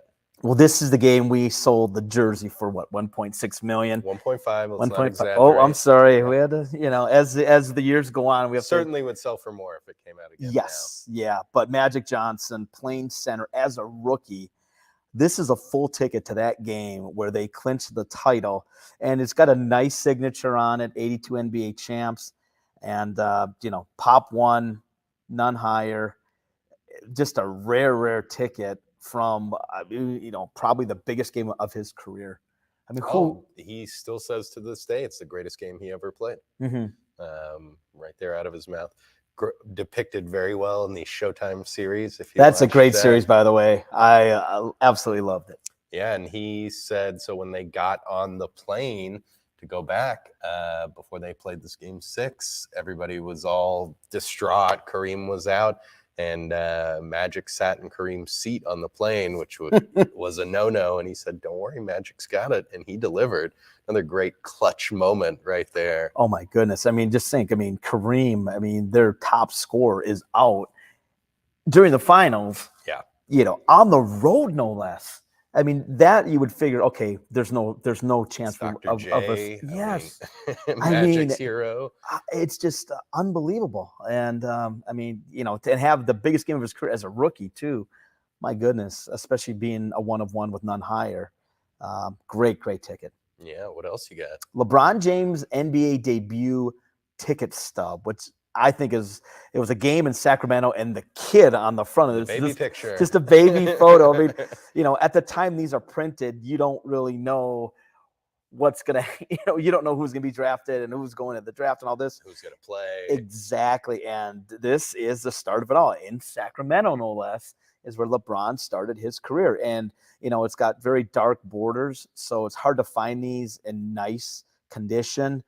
This one is a 3, but again, it's LeBron. Love him or hate him, he is going to take over the scoring. Oh, yeah. You know, he's going to unseat Kareem this coming year, and I think there's going to be a big jump up in all of his material. And a lot of people are looking to invest in LeBron James right now. Yeah, and as far as those debut tickets, it's 50-50 if it's a home game. Or Yeah, it's an away it game. is. You know, if it had been a home game, he certainly would have been on there. Absolutely. But a lot of them are like Giannis's is a Knicks ticket. It's Knicks. Yep. So yeah, that's how it happens. But yeah, that baby photo. I wonder where that baby is now. That's a question I always wonder when I see it. Look at Tommy doing Well, it's got his name even. They need to next time he plays in Sacramento have an updated photo of that Of kid. him and LeBron Same together. pose, yeah, exactly. Or for LeBron's last season or last visit to Sacramento, that's what they need to do. So some great material so far. Just a reminder, it's 9:00. If you're bidding on session 1, which is the vintage cards, all sports and non-sports, Tony, wax, sets, singles, you got to have your bids in by 10 p.m. in order to take part in extended bidding. Session 2, which is the modern cards and tickets, and session 3, which is the Troy Kinunen Muhammad Ali collection. You can keep bidding. Those are tomorrow night and Saturday night. And after this break, we're going to take a look at some of the stuff in that Troy Kinunen Muhammad Ali collection, which I'm very excited about. But take a look at some upcoming heritage highlights, and we'll be right back. It had to be special, the first World Series north of the border. My name's Troy Kinunen. I'm the owner of the world's largest Muhammad Ali collection, which is going to be featured at Heritage Auctions. We're here to showcase some of the individual pieces which will be featured in the upcoming auction, which ends July 23rd. Muhammad Ali was the people's champion, and this is definitely the people's collection. This is an array of great artifacts that spans his whole career, and Heritage Auctions is given a chance to give it back to the people. Today we're going to see the 1971 robe that he wore versus Joe Frazier, the Muslim prayer cap, some of the original Type 1 photographs of him, very young, 19-year-old photo of him, and some of the autographs and some of the tickets. My favorite robe, it's the red velour full-length robe that he wore versus Joe Frazier at Madison Square Garden in 1971. The red robe was part of the Bundini Brown collection. That's a real famous collection. Bundini Brown was his hype man. He was always in his corner, and after the fights, he saved it for a lifetime. He passed away in the 1980s, and they had a storage locker sale where the stuff was discovered and then sold, and then it re-entered the hobby. I am going to miss the stuff, but on the other hand, I'm so excited to see it together. I was so excited with the catalog, and I'm really looking forward to sharing this collection with hundreds and maybe thousands of new Muhammad Ali fans.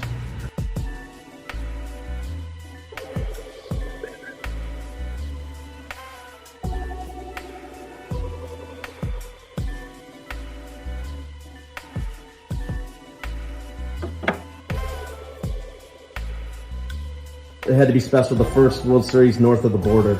Yes, it was. It was definitely something that I never experience. And, now that I'm retired, you really appreciate, the hard work you did and how hard it is to get there.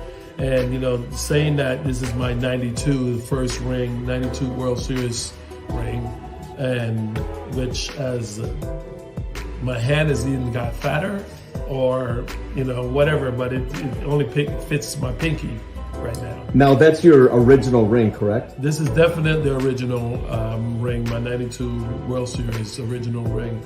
That I think the only two rings that I do have were made by Tiffany. And Tiffany is I think they're the only one that made these ring. I don't think they make them for anybody else. Tony, your main man, Devon White. Devo. You brought in that collection, right? That I remember that was right when there was like the baseball lockout, and I asked him, I said, "Is it going to happen?" Are they, he goes, "It'll happen." Just they had the grandstand a little bit, but no, super nice guy, and he's got some great stuff, and we've had some of his Gold Gloves, some of his game use stuff, and now we're getting his ring.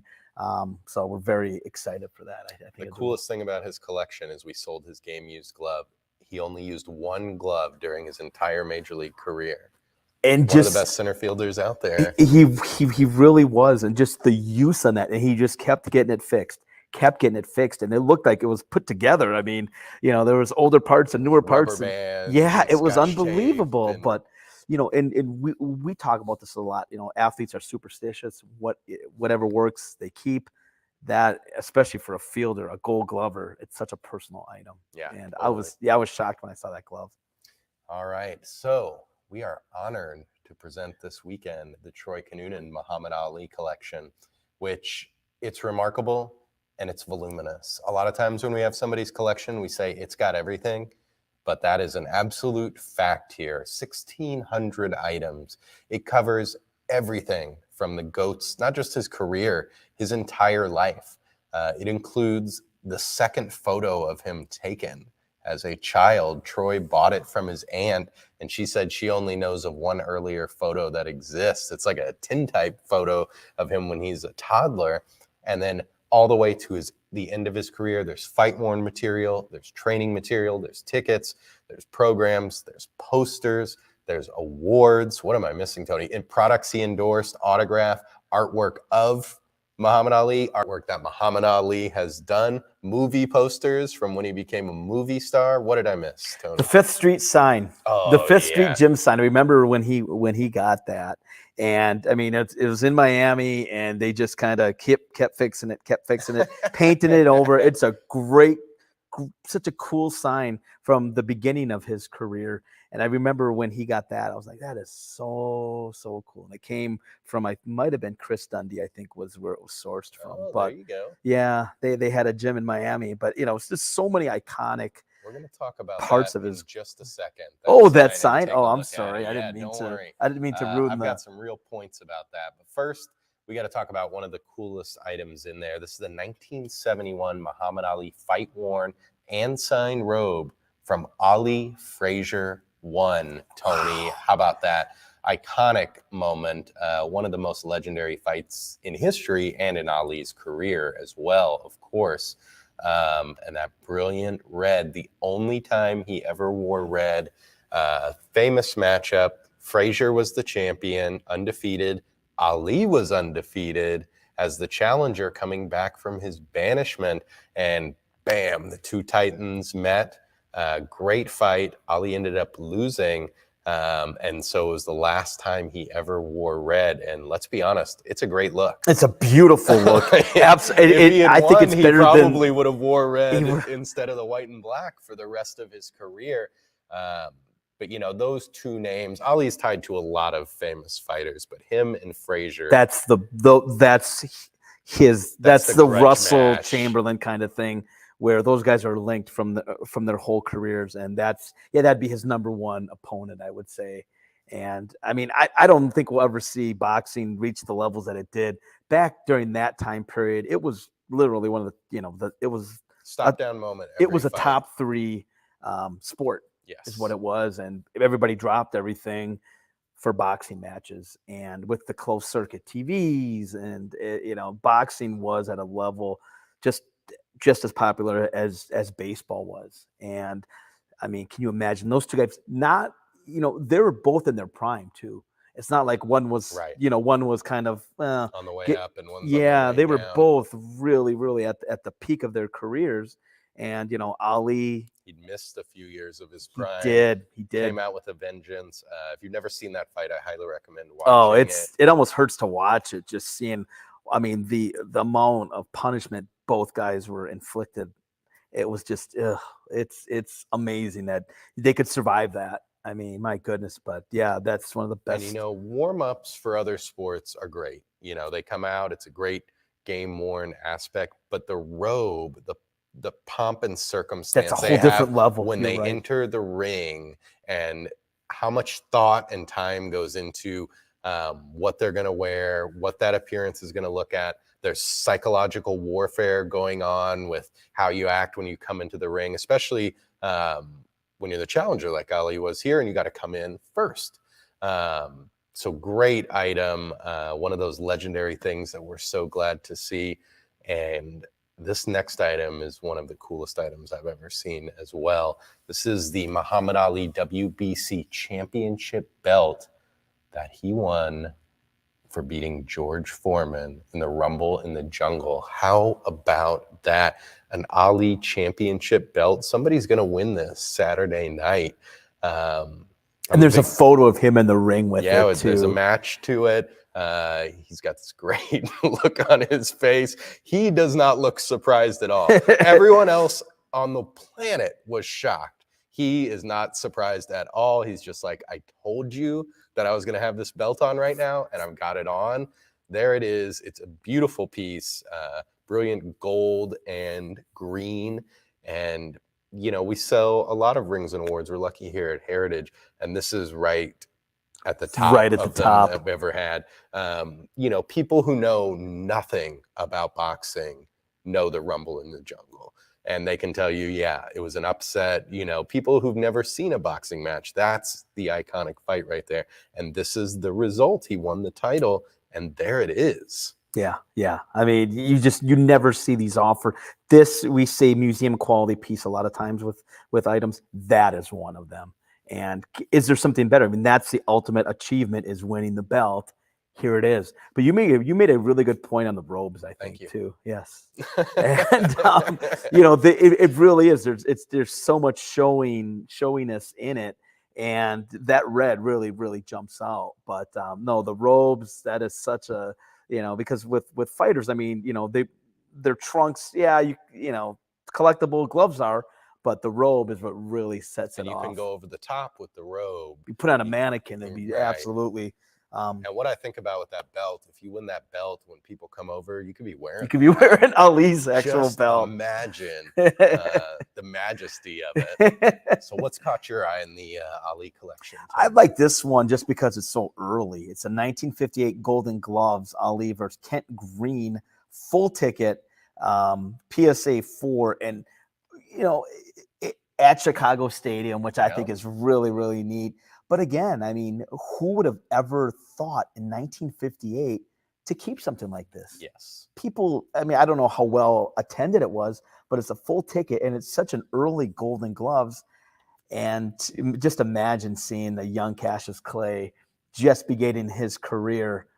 And it's just such a neat, rare full ticket. That I thought that one really jumped out, because I was looking at all the Golden Gloves. I'm like, that's the earliest one I think is what it was. That's correct. And so many early career, even pre-pro career items in Troy's collection. A lot of things we've never seen before. A lot of things nobody's seen before. I mean, after he won the gold in 1960, people would have probably kept things.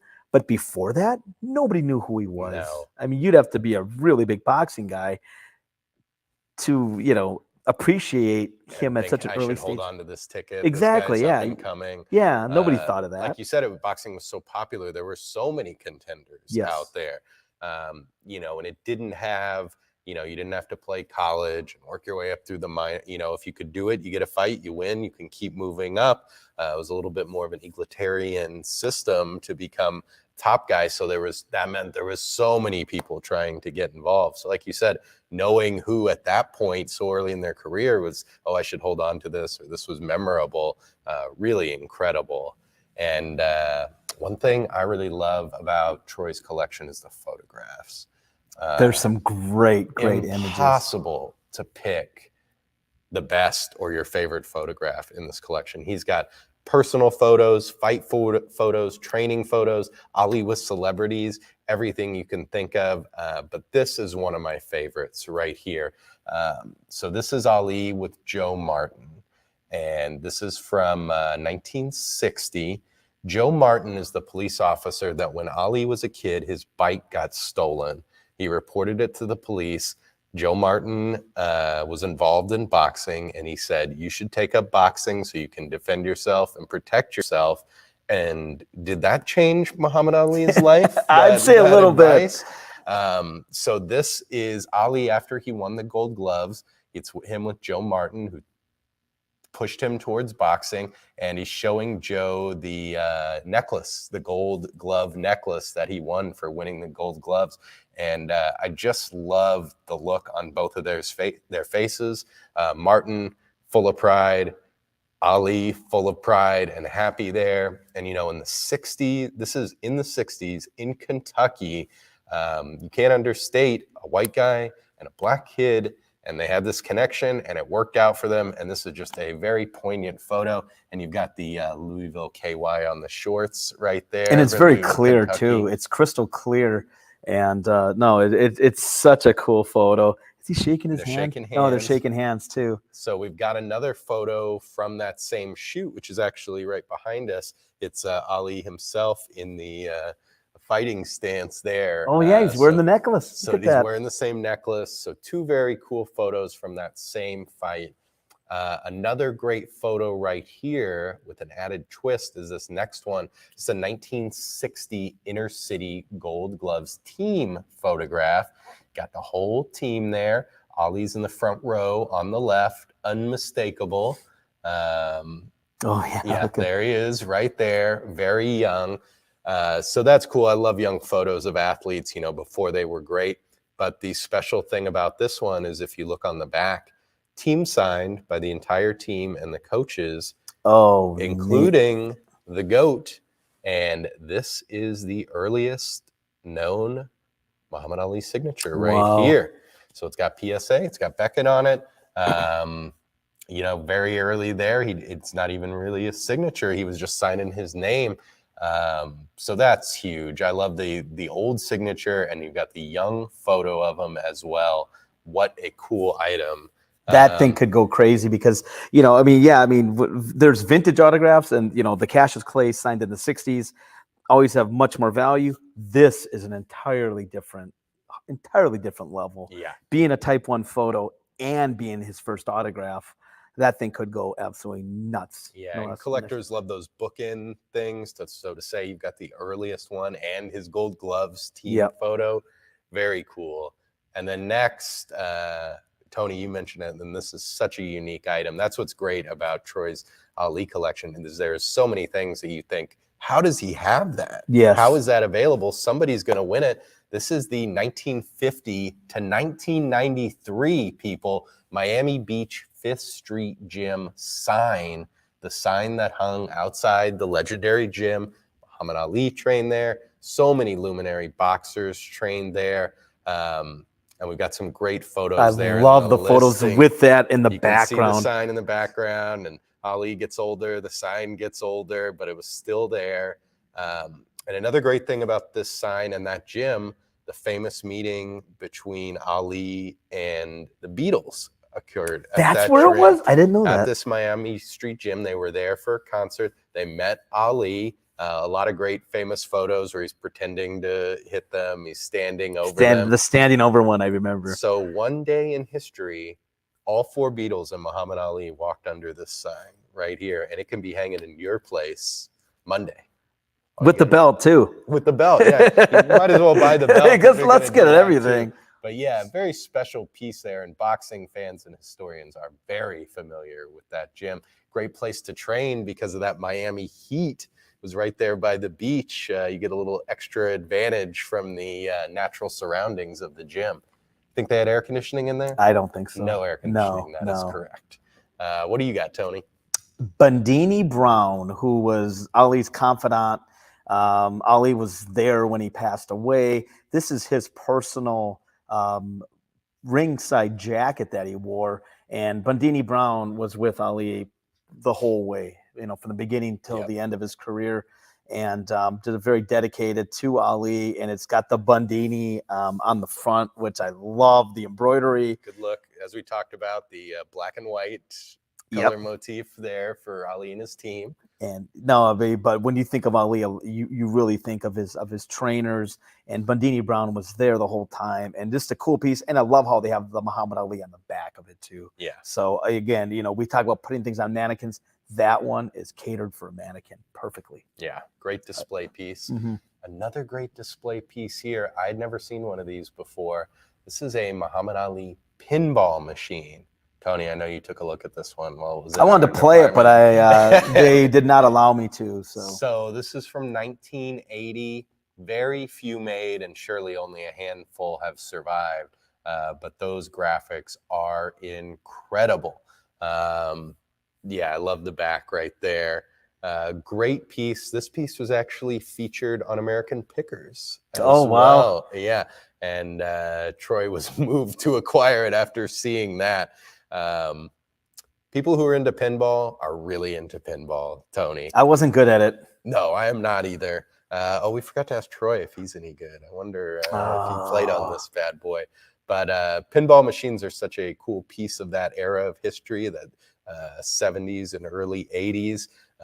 Whoever they encapsulate, Evel Knievel, Kiss, people like that. And Ali's right in that vein. So very cool piece. That's something that if you have it in your place when you come in, immediately people are noticing. Oh, that. and I love the way they would light up, and you'd hear the Yes. sounds and just all the graphics, and the archaic graphics, I'll say that. But it was just so much fun playing them, and it's Ali. I mean, of course, this collection is going to have something like that. Yes. Outstanding piece. All right, but we got cards closing tonight, Tony. Let's talk about a few more cards, vintage cards. One of my favorites, this is the 52 Topps Jackie Robinson. 52 Topps, of course, a legendary issue.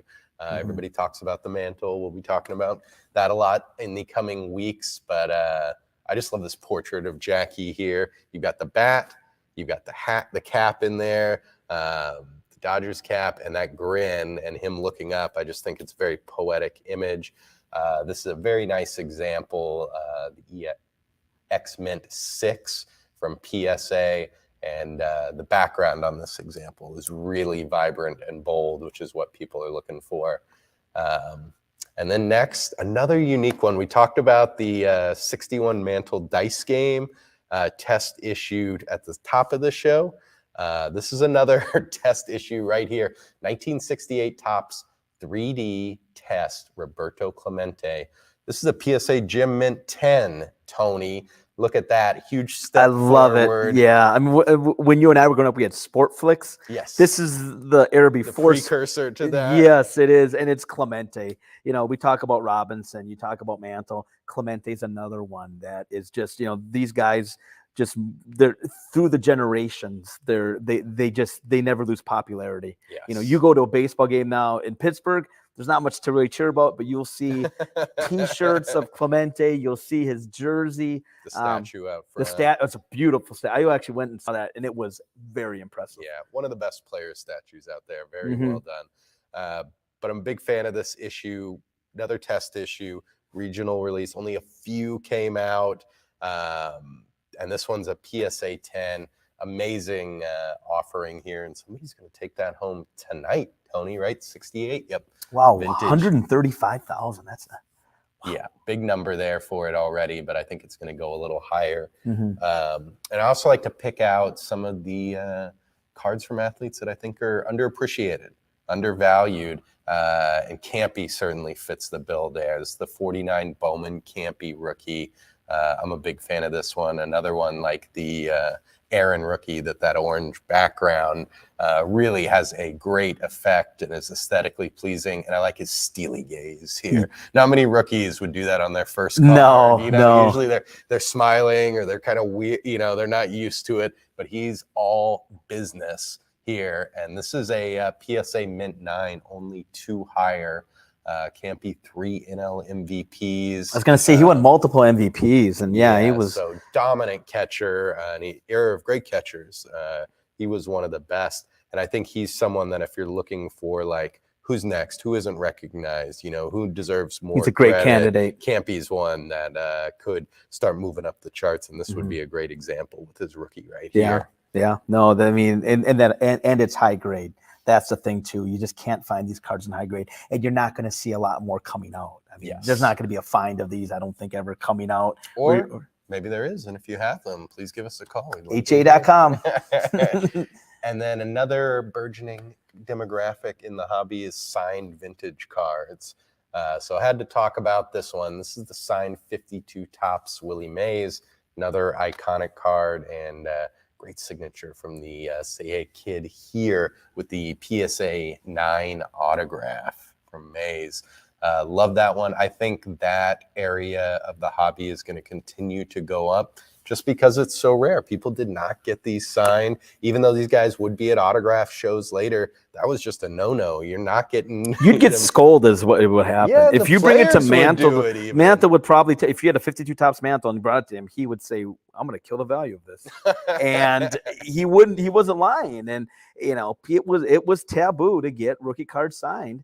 And I mean, that Maze is so beautiful because it's a ballpoint ink, which is kind of almost from that period. So it's kind of it's an earlier signature of his. So, and he signed it in such a good spot too. He didn't sign it in the corner or anything stupid. Yes. He signed it in a perfect spot, and he knew what he was doing on that one. So a great example. Exactly. It couldn't have been, you know, sometime when he was rushed or you just caught him and he just signed wherever because he signed in the perfect spot. So I love that one. He took his time. Yeah. What do you got there, Tony? You're going to switch sports? Joe Namath rookie card. I mean, Joe Namath, Joe Willie Namath, everybody loved him in New York, and once in a lifetime kind of player. His rookie card, a tall boy, hard to find this in good condition. Centering, corners.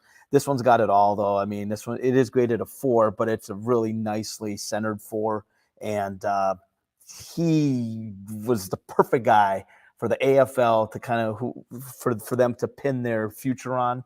And I mean, with his personality and, you know, him in New York, they were made for each other. Yeah. And the guarantee, of course, put him way over the top. But even to this day, I met him once at a show, and he might have been the nicest, most accommodating guy I've ever met as far as autographs. Did you give him a bear hug, Tony? I didn't know. He was. Gave him a bear hug. It took forever because he talked to everybody, and he talked to everybody for like a minute or two. And I'm thinking, buddy, my God, I'm never gonna get my thing signed. But he didn't care that you were struggling to get his autograph. Oh my God! Feels like a good time to mention that coming up in our August Platinum auction, we've got a Joe Namath personally owned and worn fur coat, mink coat. That will be on display at the National. That will be on display at the National. And Mike will not wear. Or no. That's one of those items that I would love to buy and own to wear. With the sunglasses, or? Oh, of course. Okay. You know, I couldn't do a jersey. If I owned a jersey, I would never put them on. But the mink coat.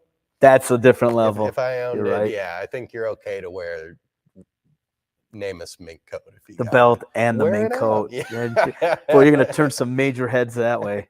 So fans of our show will know that anytime we have a nice example of this card, I'm going to talk about it. This is the 1951 Bowman Tom Landry rookie right here. The man, the myth, the legend.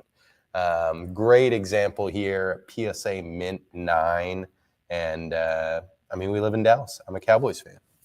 I love Tom Landry. And I don't like there's nobody better. The Giants, but it is what it is. Mm-hmm. I've got my Landry Funko right there behind us as well. But a lot of emotion on his face in that rookie card. And a beautiful example here in a PSA Mint 9. Look at those vibrant colors. And it's Thomas. But, you know, he was a kid then, but he still kind of looks like he's 60 years old. You know, maybe it's just my mind playing tricks on me. But a mastermind there, and not as well known for his playing career as his coaching career, of course, but a nice piece if you're a fan of the vintage football. And speaking of vintage, let's talk a little hockey, Tony. We haven't talked hockey yet, and this is the 1923 V145-1 Patterson Howie Morenz rookie. This is a great piece here and very hard to find card. I'm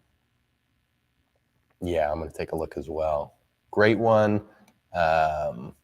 legendary Canadians player here. It's one of 7 graded VG from a total population of just 49. So that is wild, very hard to find. You know how passionate those hockey collectors are. You took the words out of my mouth. This Howie Morenz one is going to inspire a lot of interest from them. No, I mean, like it hockey too. collectors are the most passionate there are, and they will come out if it's a cool item, game used, high grade cards. I mean, look at the Wayne Gretzky O-Pee-Chee. I mean, Yes. it brings out some very, very dedicated bidders. Yes. And that's one of the best cards you could probably have. Yeah. It's amazing. And speaking of one of the best hockey cards you can have, this is on the other end, the modern end. Boy, we're really going closing modern tonight. Yeah, this is the 2015 Upper Deck Cup, Connor McDavid, rookie autograph patch, PSA Jim Mint 10. Gorgeous example from one of the biggest names in the game. That 2015, the Cup, really great product and really elevated hockey, that modern hockey up to, where hoops and football was putting the modern stuff. Very quality product. And, there couldn't be a better pull from it than this one right here. So somebody's going to take this one home tonight. David, incredible player, great potential there for, his cards are already getting great prices, but he's one of those guys that in the next few years, you could be saying, I should have bought that at that price. He's going to be a kicking star for a yourself. long time. Yeah. And He's I got mean, the contract to prove it. yeah, he does. All right. What do you got, Tony? Autogram, kind of I think a little bit underrated. Sure. Won a ton of titles in the All-American Football League. And then he also won titles in the NFL as well. We talk about great, signed cards were back when he would have been signing, very difficult to find. People would get him on a football or you'd get him on a jersey, but on his card, not very many of these out there. And you're seeing a lot of the football collectors really gravitate towards these. You're seeing pretty good numbers on these things now because there's not a large sample size of these. And, of the vintage. And again, this is another one. It's signed in a vintage ballpoint ink, which it really jumps off on the card. It's a beautiful card. It's a Bowman. The colors are just so gorgeous. And it's Otto Graham, who is one of the top tier quarterbacks in the history of the game. And I love the pose on this one because you Yes. can just tell he's about to sling it deep. He right? is, No absolutely. question. It's kind of an interesting angle on it as well. Just think that's a great pose. And, he's like coiled up. It's the potential energy before it turns into kinetic energy. And I love right those. there. I love those uniforms too. And it's got you the know, clouds in the background. Yeah. It's like that 51 Bowman Mantle. They did a great job on those. Yeah, they're just such a look to those cards from back in the 50s. They just had such a look to them. Well, you've got only 28 minutes to take a look at what you want to bid on in session 1. Extended bidding begins at 10 p.m. Central Time. So it's coming up quick for session 1, which is vintage cards, all sports, non-sports, wax. So we're going to talk a little bit more about the vintage, and we're going to get into some of the modern, which is tomorrow night. We're going to talk a little bit more about that Troy Kinunen collection coming up, but we're going to take a quick break and take a look at what we have coming up in comics and entertainment. Heritage Auctions is proud to feature comic book artist Matt Baker in an upcoming showcase auction. Baker became a historically important creator at a time when superhero comics were on the decline. The name Matt Baker has become synonymous with beautiful women in comic book art, and his work on characters such as Rula and Phantom Lady has been in demand for decades. But like contemporaries such as Al Williamson and Jack Kamen, it was his overall skill as an artist and storyteller which allowed him to help elevate entire publishing companies out of historical obscurity. The fluid action on covers like Authentic Police Cases, the emotion on display on Diary Secrets and Cinderella Love, among others, and the drama so skillfully executed on titles like Teenage Romances, all made Baker's women more than just pretty faces. A historically important Black comic book artist whose life was tragically short, the story of comic book history cannot be told without an appreciation for Matt Baker and his work. To learn more, visit ha.com/40190 for the August 11th sale.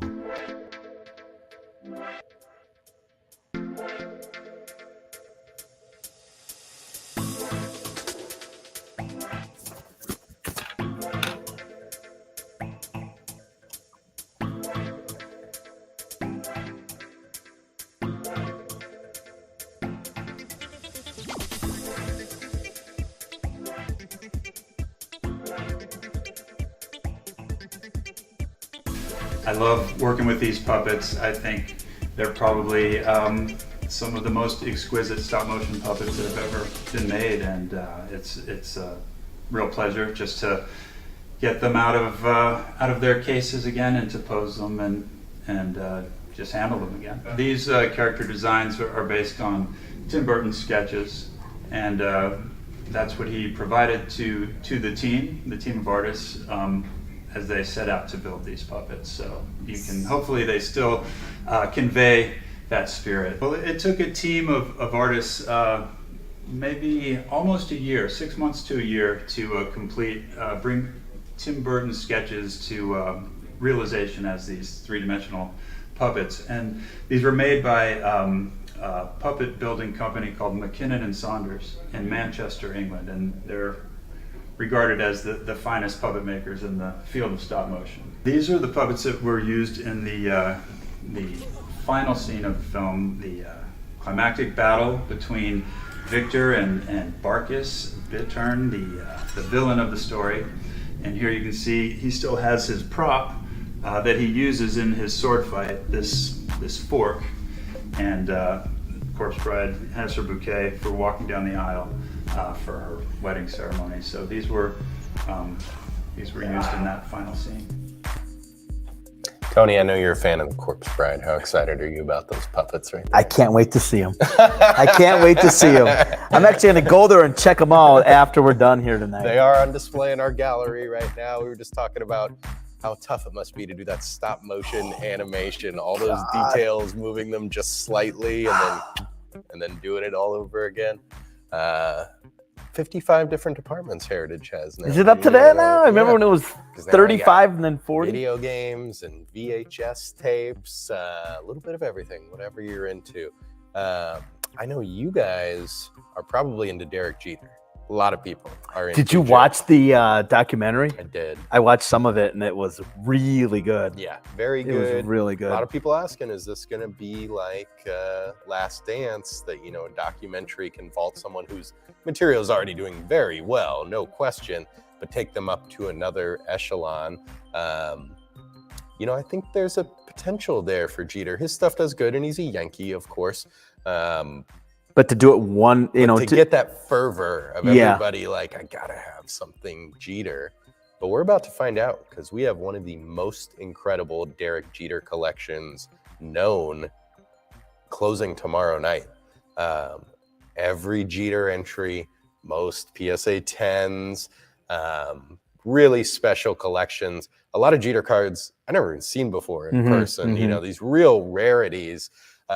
So some interesting ones. And they're certified autographs from, when he was just getting out of high school or in the minors. So such early autographs. And you can see how they look like his kind of current autograph a little bit, how it's evolved. But, you can pinpoint when those were signed, which I think is a really cool thing to this is a good example of that. The 92 Little Son, Derek Jeter, the high school prospects. PSA Gem Mint 10 here. Gorgeous example. There's just 27 examples in the PSA registry, and only 5 have graded Gem Mint. So it feels like you see this card often, but not like this. Really special example. I'll encourage anyone who's a fan of Jeter or thinks that's going to be the next big thing to take a look at this collection. It's nuts. So next is the 92 Front Row Jeter, the draft pick silver. PSA Gem Mint 10. Tony, get ready. I'm going to be saying that quite a bit over again. Yeah, so another youthful image of the captain here. Is about 200 submissions, only 13 are Gem Mint. Jeter has some of those tough modern entries. He does. To get 10s on. very special in that regard. And then we have the 95 Topps Finest Jeter. This is the refractor. We also have the non-refractor in this collection. Both. Of course, we have the Gem Mint 10. refractor. Right. Of course. So this one is a Pop 1. 34 graded examples. This is the only one graded Gem Mint. I told you this was a special Jeter Yeah, collection. that is amazing. This is crazy, and these Jeter collectors, I think, are going to go pretty nuts on it. I like this one a lot. This is the 96 Leaf Signature Series Jeter with gold autograph. And this one, guess what? PSA Gem Mint 10. This consignor knew what he was doing. This is one of just 6 examples graded Gem Mint. And I mean, there is just everything. He's got every Jeter card there is in this collection. And essentially, they're all Gem Mint. So a very cool collection. If you're a Jeter collector, you got to check it out because I think some of these are going to start going nuts. Yeah, and I mean, he's one of those guys too that, you know, if you're going to pick somebody, and if you pick the right person, it's really going to be worth a lot of money. And he's the one guy from that generation. I mean, he could do everything. And he was untouchable. You know, one thing you always have to worry with the modern living athletes is a misstep from them. You know, that can really affect the value of things. You know, look at Tiger Woods, what happened to his material when the scandal came out. He's redeemed himself. You know, Deshaun Watson, guys like this. You know, it's not just that an injury could derail their career. No, there's a lot of Could be something temptations, off a the lot of field. things that could really. But Jeter's one of those guys. In New squeaky York. clean. In New York, Cut that's just so away. amazing. If you come into his house, you got to put the phone in the bucket. You can't even bring the phone inside. Brilliant maneuver there.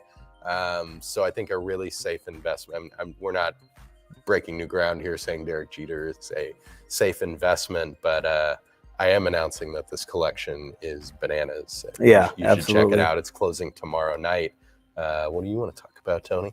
Well, let's take a look. Reggie Miller, one of the absolute greatest shooters of all time. And I don't want to say back then because I guess it is almost 30 years ago now. He still acts like he's still in this generation. Yeah, when he's talking about Steph on the broadcast. I mean, he was so fun to watch. He was Mr. Indiana.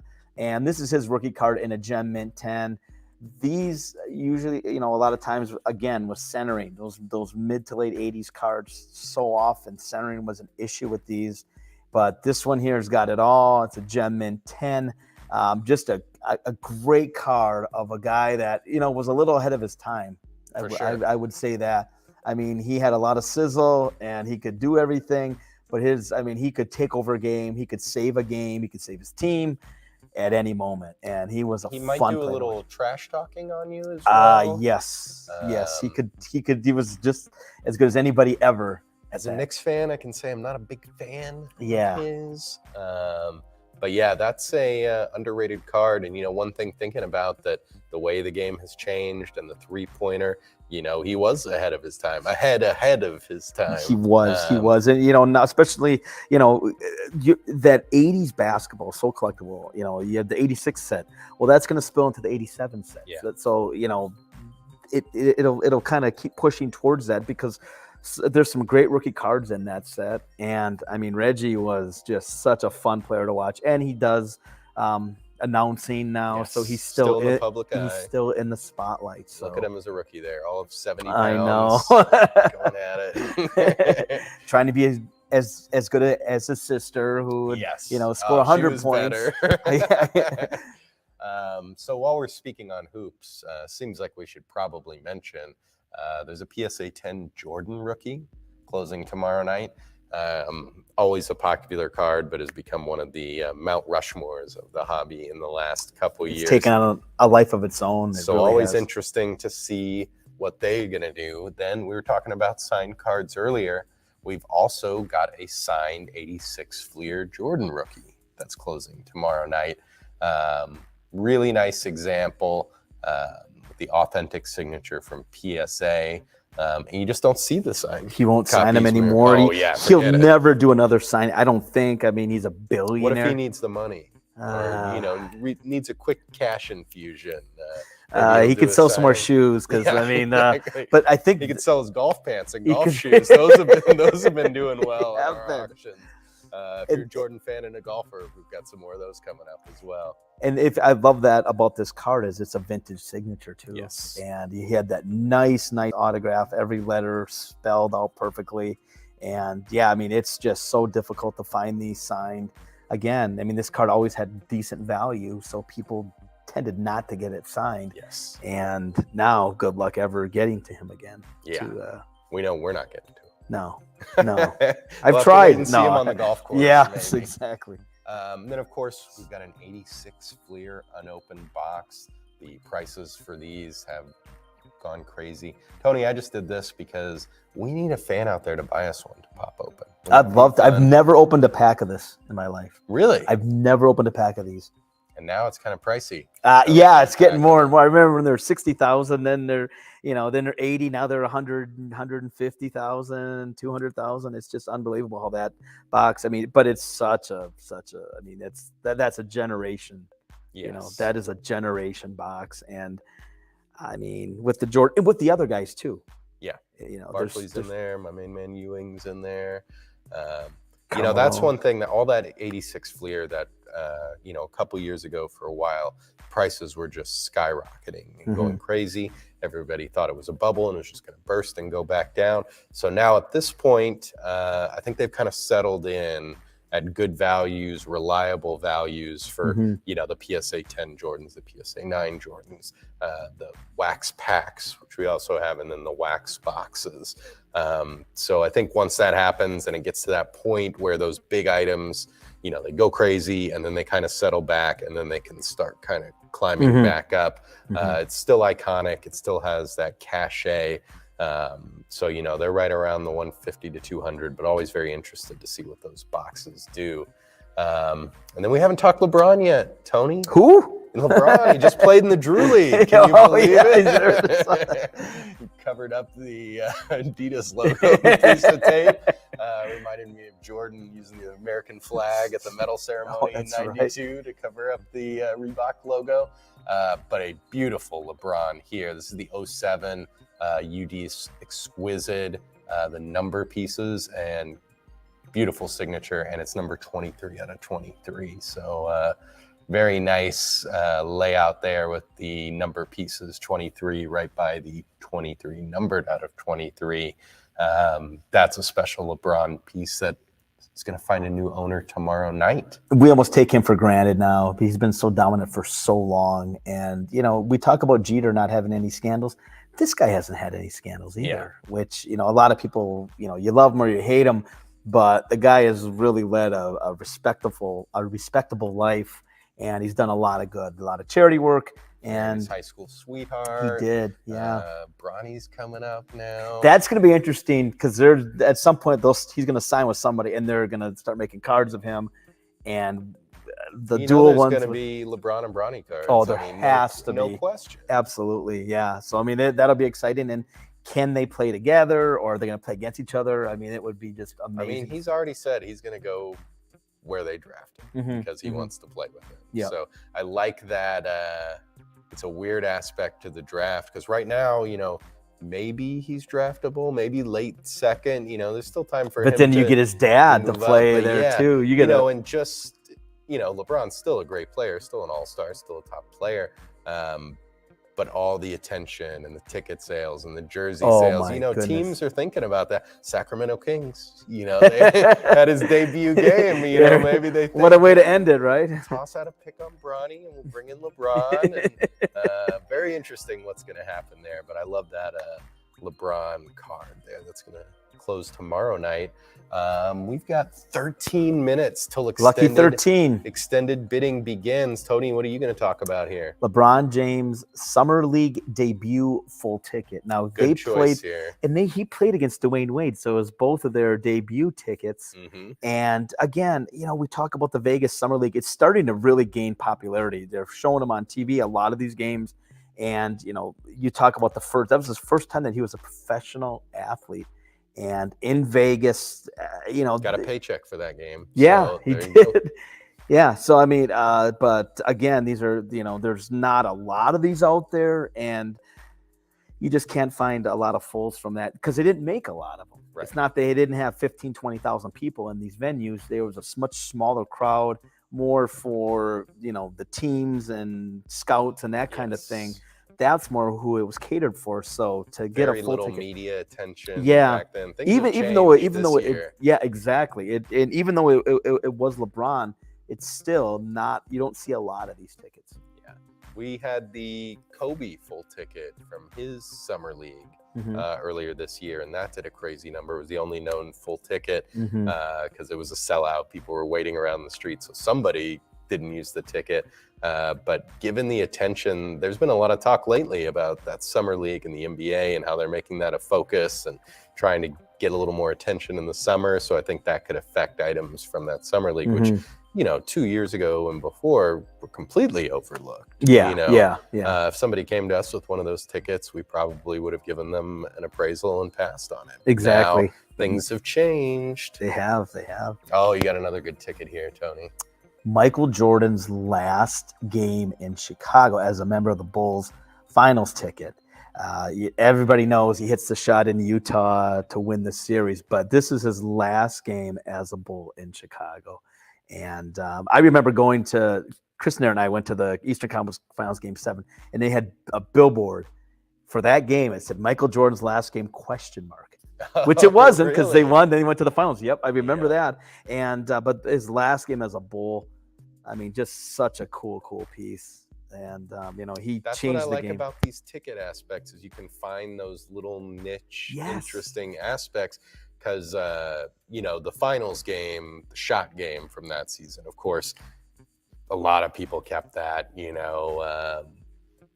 Momentous moment. Even if you're a Jazz fan, you probably kept that ticket to see what would happen. But here's one that's a little under the radar. Yep. The last game in Chicago. If you're a Bulls fan, that's a special moment for you.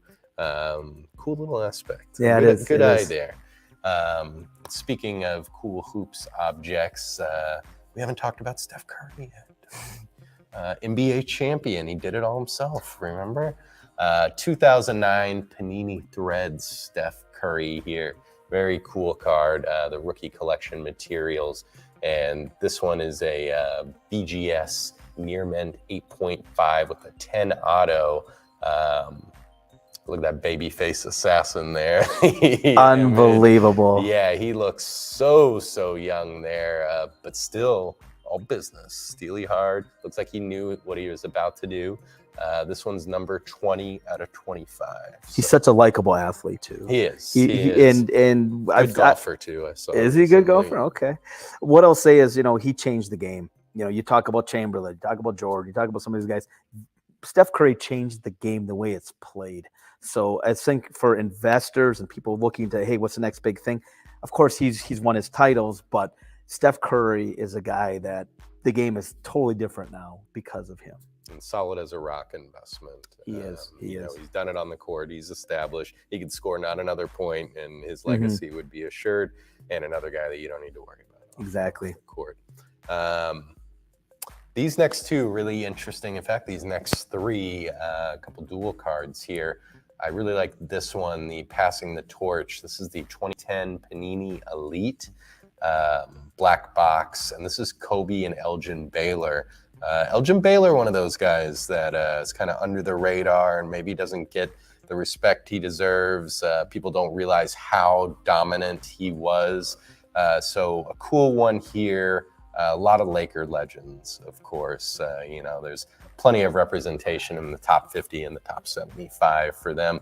Baylor in there. Absolutely. Yeah. To true basketball scorer, fans. Yeah. So I think this is a really cool pairing with him and Kobe here. And this one's number 86 out of 99 with the 9 auto from both. And then we've also got the 07 Upper Deck black Kobe Bryant and Jerry West. Another Laker legend here. I like these pairings of the Laker legends with Kobe. Jerry West in the news. I was going to say Jerry West is kind of a... I did like that show, but poor depiction of him on Showtime. Very funny, I'll say. Oh, it was priceless. I was shocked. I had no idea. And I don't think that's accurate. He's the gentleman of the league. I think HBO took some liberties there, but I laugh, Oh, I loved it. Yeah, I mean, he's kind of the figure now that. But this is a cool card because West is the logo, and after Kobe's tragic passing, there was a lot of people talking that maybe he should become the logo. Didn't come to pass, but that makes this a little interesting pairing right here, and with the dual autographs, and this is number 25 out of 25 with the 10 autos from both of them. And then speaking of Showtime, big fan of the show, so I had to put this one on here. This is the 06 UDSP Authentic, and you've got Russell, Jabbar, Bird, and Magic, the sign of the time. It's not a bad. That's like the face card for the Showtime HBO series right there. But yeah, just remarkable rivalries, but guys that became were friends off the court. They went at each other's throat while they were playing, but then have really done a lot of great work off the court. A lot of respect for each other. And no, I mean, you mentioned Jerry West. I mean, he wasn't just a player. I mean, as an executive, he's one of the. I mean, he brought Kobe to the Lakers. He brought Shaq. It wasn't bad. Did that work out? It wasn't bad. Yeah.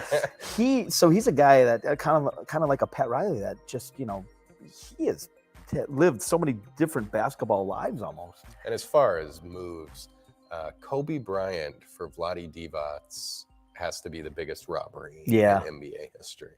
But at the time, people were like, we'll see, maybe Vlade's a great player. But now looking back on it, the poor Clippers said it was the best workout they've ever seen, but they didn't want to draft an 18-year-old. And that's why they're the Clippers. That explains a lot right Yes. there. Speaking of Kobe, interesting Kobe ticket here. Yeah, this one just really stood out to me. And I watched this highlight maybe a couple weeks ago. So Kobe tore his ACL, and I don't know how many other athletes, everybody else would have pretty much gotten off the court. He decides he's going to shoot his 2 free throws, knowing his season was over. I think he made them both, if I'm not mistaken. No surprise. But you mentioned it before. A lot of these tickets, they have kind of neat little backstories to them.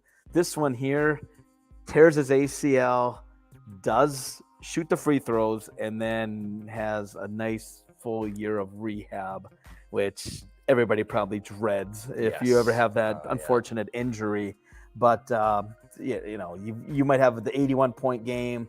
This one here is one to a true Kobe fan, I think, is one you'd really want to have. Cool one for sure. And I knew you were going to pick this. This one here, I remember. This was the lead story in sports that night. Oh, for weeks. Dennis Rodman was, played with. Yeah, it's hard to explain. I mean, emotion. Yeah, he could do it all on the defensive side of the game. He got into it with the referee and just went in quick for a headbutt, and of course was thrown out of the game, suspended. I don't know if it was 5 games or what it was. Something you do not do, touch a referee. And and this is a pop 1-of-1 with none higher. Just I thought kind of a cool, different Dennis Rodman. Precursor to his wrestling career. Yes. Although that was kind of brief, but didn't he wrestle Karl Malone? He did. Yes, he did. How about that, pulling out that deep cut there? We got to get that ticket next time. So somebody find that ticket, and we can get it in auction. All right, so we've got just a couple minutes till extended bidding begins for session 1. Vintage cards, sets, and wax. So take a last look, dive in on anything you're interested in. We got 3 minutes yet. Yeah, we're going to take a short break, and then when we come back, we're going to talk about some more highlights from the next 2 nights and talk about what's happening on the big board in extended bidding tonight. My name is Jay Carlson, and I am the consignment director of VHS at Heritage Auctions. It's a fast expanding category where there's a lot of enthusiasm behind the collectors, and I think it's going to be a big success. What most collectors are looking for at this point is sealed VHS, typically from 1977 through the late 80s. Popular titles that most people would recognize, like Goonies, Star Wars, Ghostbusters, Back to the Future. And ideally what they're looking for are first releases of those titles with original watermarks. The first thing you want to look at is the date on the tape. and see when the initial release was compared to when the movie came out theatrically. A lot of tapes were released within a year or so of the theatrical release. The original releases would have certain characteristics like the watermarks on the tape itself. The date is usually printed somewhere on the case, and again, you want to look for a complete seal, make sure that there's no holes or issues with the seal. A lot of times video stores would reshrink tapes to sell them after they use them, so that's one of the things that you have to look out for, and why the watermarks can be so important, especially in just dating what year the tape came out. So this Blade Runner is not the first release of Blade Runner. This is actually the second release that was released by Embassy Video in 1986. What's great about this one is it does have a watermark that's very visible, and the date on here is good. The seal is complete, and it's in very nice shape for the year that it came out. I mean, we're over 35 years here on the tape. So this is what makes these tapes valuable, is the fact that for the most part they were meant to be opened and watched and enjoyed. And so to find tapes that are 30 plus years old, some of them 40 plus years old, that are still in their original shrink wrap and unwatched, that's what makes them rare, that's what makes them scarce, and that's why those are tapes that collectors are looking for. The grading system is very similar to video games. There are a few companies that grade VHS with even more on the way. We're accepting submissions only from VGA and IGS currently. The grading companies are looking at those characteristics, like what condition the box is in, is the seal complete, are there any rips in it, are there watermarks, that type of thing, to make sure that it hasn't been reshrink wrapped and sold again as a video store copy. It's become very competitive to find stuff on eBay, so there's a lot of people that are just looking locally. A lot of thrift stores and secondhand stores, antique stores. They might have tapes, that are still kicking around, that are still sealed. In lieu of looking on eBay and trying to compete with everybody else finding those tapes, you can sometimes find some gold even at like a Goodwill.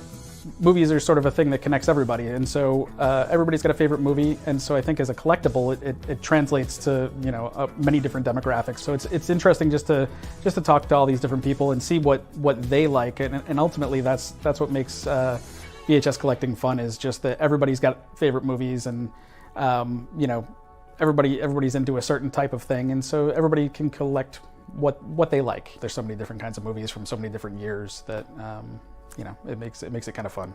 If you're a consigner and you think you might have a VHS tape that's valuable, if you were to reach out to us to discuss your collection or what you found, we can walk you through. But generally, you want to look for date ranges on the tapes between late 70s when they first started being produced, and then the late 80s, early 90s, and then to make sure that they have good watermarks on them, or that's one indication. They don't necessarily have to have watermarks, but sealed, complete, in good condition, doesn't look like they've been opened and watched and then reshrink wrapped. But it's title, like I said, the titles that most people love from that period of the 80s where they were producing far less tapes because people didn't have VCRs. Up until around 85, a lot of people didn't have anything to watch VHS tapes on, so they weren't selling as many. Plus the prices put them out of range for a lot of people. When they first were being released, they were somewhere around $80 to $100 a tape, which is another reason why finding any of them sealed still is exceedingly difficult, because if you're spending $80 to $100 on a tape, chances are you're going to open it and watch it. And so just the limited production, plus the fact that they were meant to be opened and watched, and the titles themselves make it valuable. So it's the time period, the title, a couple different variables that can make a tape valuable.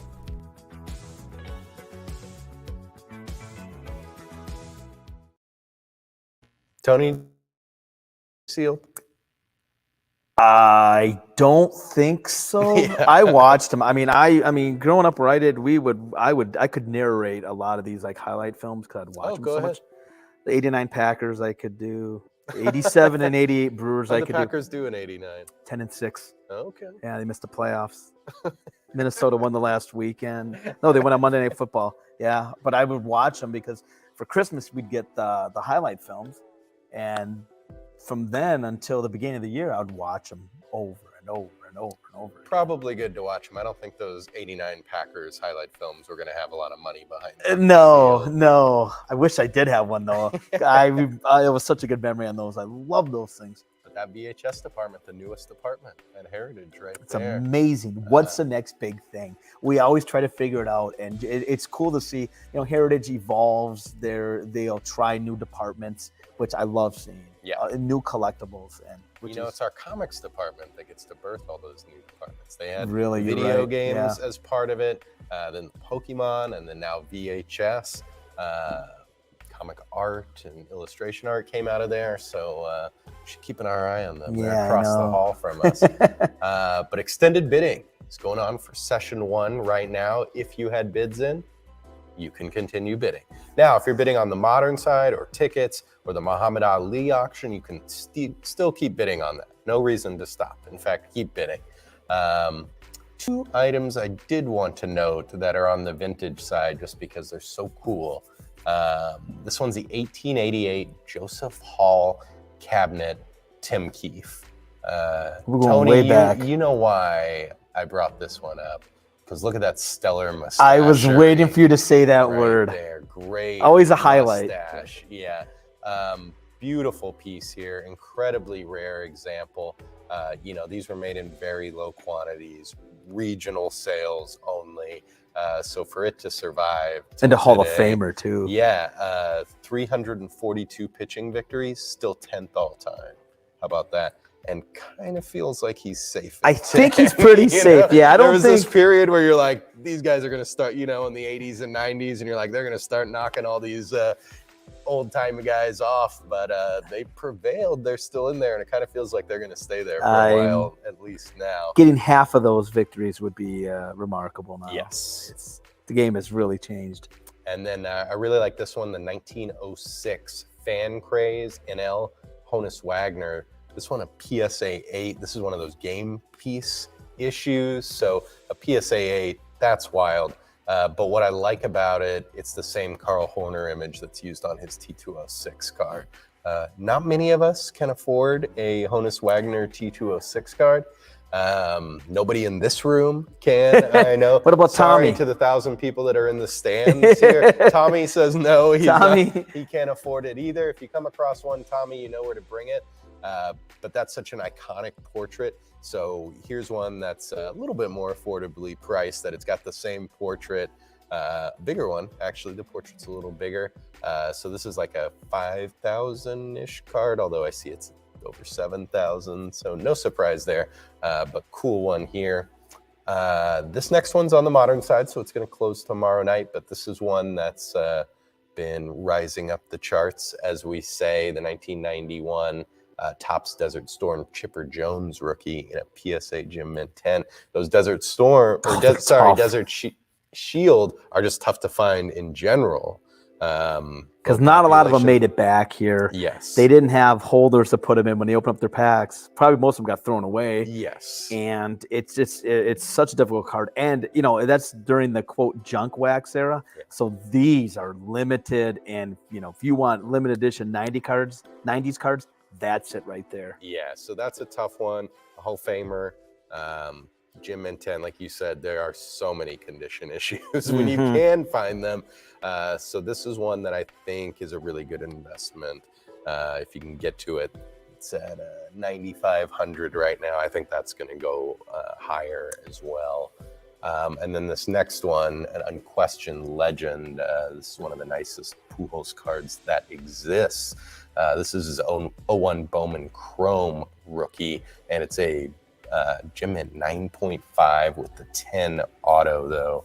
I had this one in my hand today, Tony. Gorgeous example.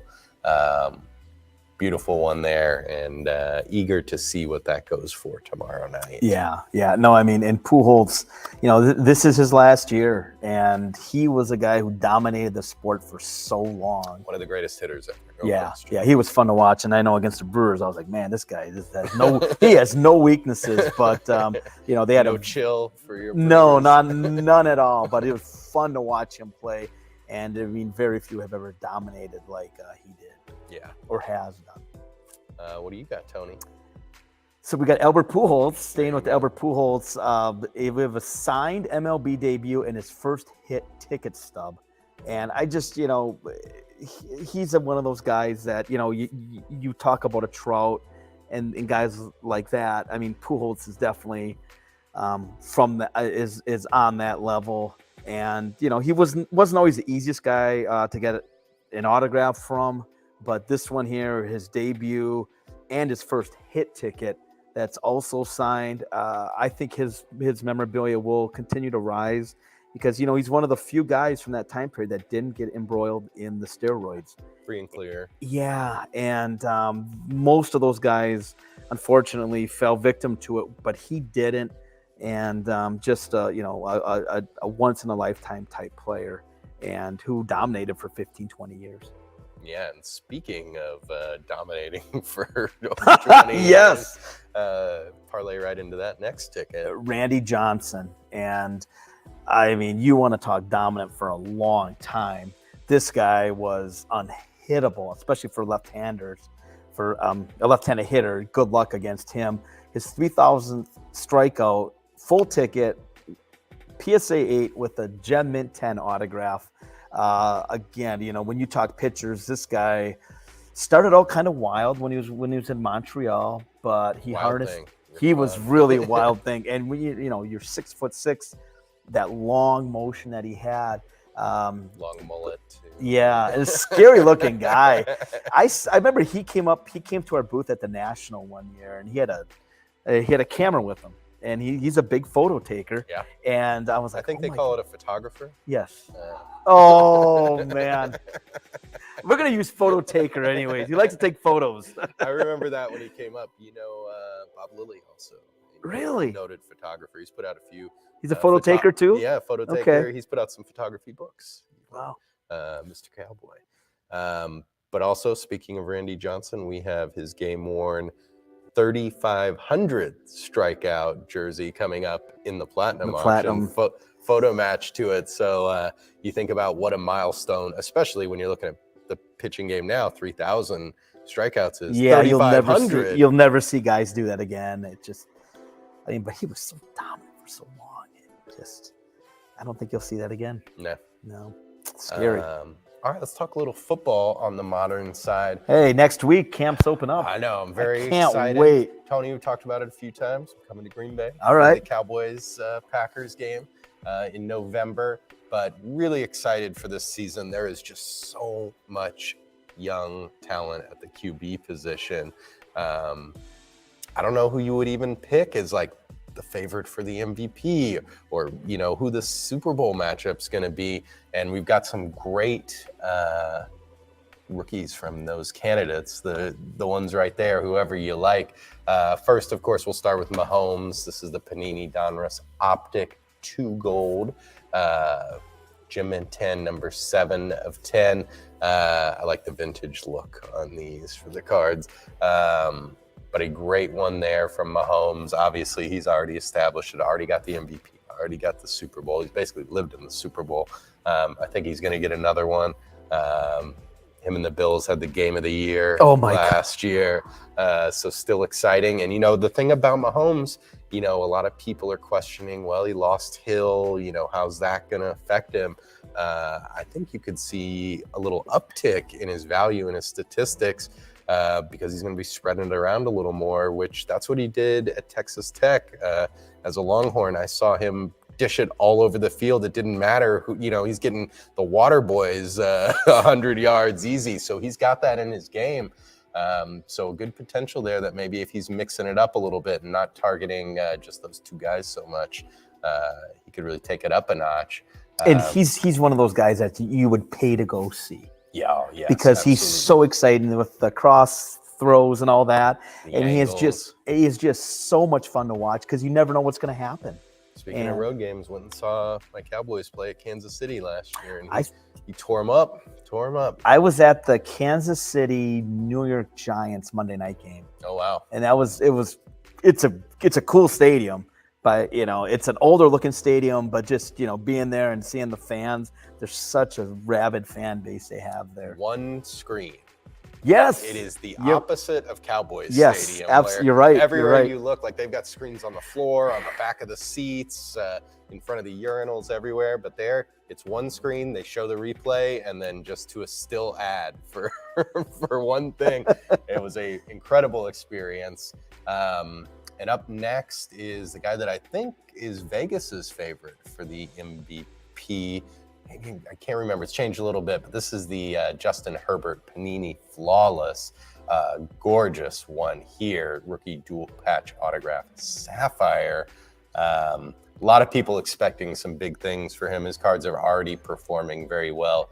And this could be the year he takes that next step in the playoffs, is where he needs to do it. Crowded field in the AFC this year. You got Russ over there now, too.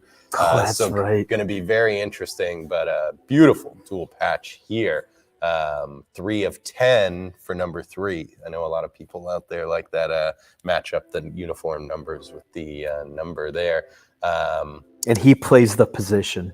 Yes. That is, I mean, that's the money position. There's something about those Chargers, their whole look, their aesthetic. Mhm. You know, they've never gotten to the top of the mountaintop there, but he's the guy that they think they can That's do the guy that can get him there. And, you know, he plays the position, and he's kind of a goofy guy. I don't know if he's a goofy guy. He's a little bit Oregon different. guy. Yeah, he's not your conventional. Those Northwest, you know, they do their own thing. They do. They play to their own tune. And then the other guy that I think, if 1 and 2 for the MVP for the favorites for the young guys, Josh Allen right here. And, you know, that could possibly be an AFC title If matchup. they won a Super Bowl, could you imagine what it would do to his stuff? Oh, my gosh. I mean, another team that's never done it. The Bills have been close in the past. In the 90s. How close did they get? Oh, wide right. Yeah, I don't want to make anybody. I don't want to ruin anybody's night. But I mean, you know, they've got a lot of talent on their team too. Great defense to go along with Allen. So this is the NT first off the line, Allen, RPA, 1 of 1 right here. So a great example. These are going off tomorrow night. Tony, what do you got? Speaking football, Neon Dion. Yeah, I like this one. One of the probably the greatest cornerback. Probably. Let's ask him. What do you think he'd say? I think he'd say, of course, his first game, he takes a punt. I think it's the first time he might have touched the ball. Yeah. Takes it to the house. Yep. Punt return touchdown in Atlanta. I think it was on a baseball field, if I'm not mistaken, because I remember seeing some of those cards. But, I mean, he's a guy that any era would have dominated.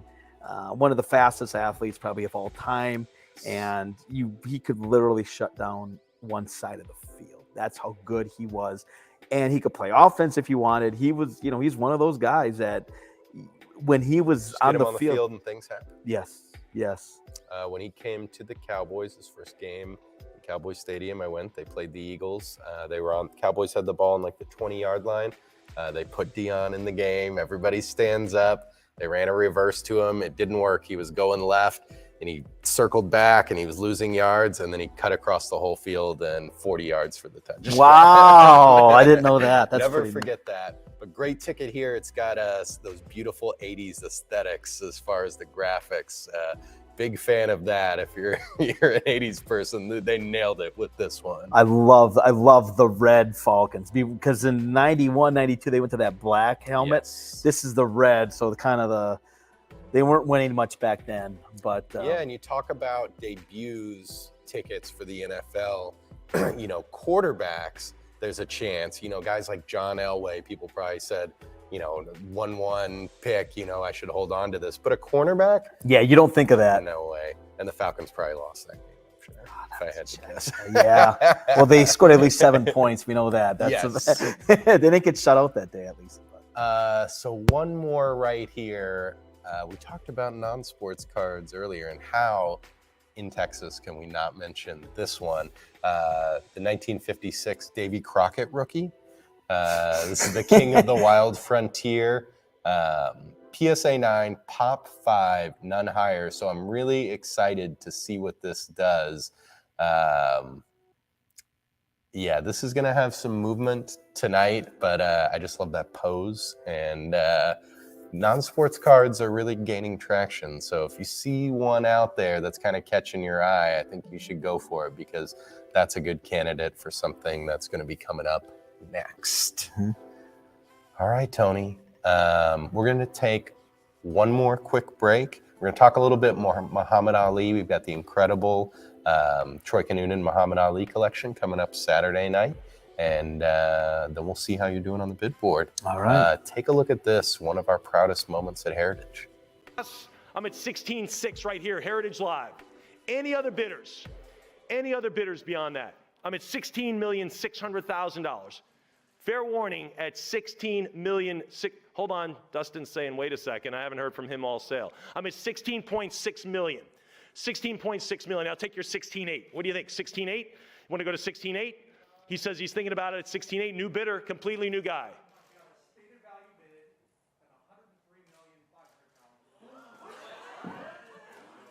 Can I just hear that one more time? Well, take your mask off so I can hear you, please.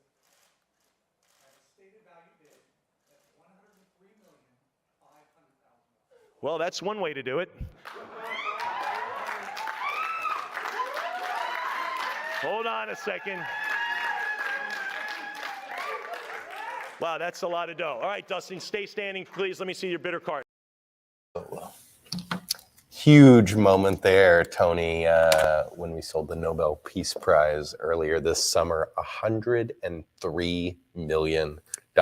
It started, what, at 775 or 800, right in that area. And just to watch it get up to 16 and thinking, my goodness, that is a crazy, crazy number. And then all of a sudden, for that to happen, it made me proud to be working here. I'll say that. And of course, we love representing our consigners and presenting your material, but when we can do something where every single penny goes to charity, every dollar there went to UNICEF's effort to help refugee children in the Ukraine, $103 million, that's going to do a lot of good. Yeah, unbelievable. Yeah, Mike Sadler there. Shout out to Mike. Yeah, Sadler, that was quite the event to watch. And he now holds the crown for highest selling item at Heritage. It's going to be tough to beat that. See what happens next week. But yeah, so thank you for joining us tonight. We've got session 2 is tomorrow, is the modern cards. Session 1 still going on tonight. And then Saturday, we've got the Troy Kinunen Muhammad Ali collection. Just an incredible collection featuring the champ, the GOAT, the one and only Muhammad Ali. So we're going to highlight a few of those items that we really like. Tony, what are you talking about? 1959 Ali original news photograph.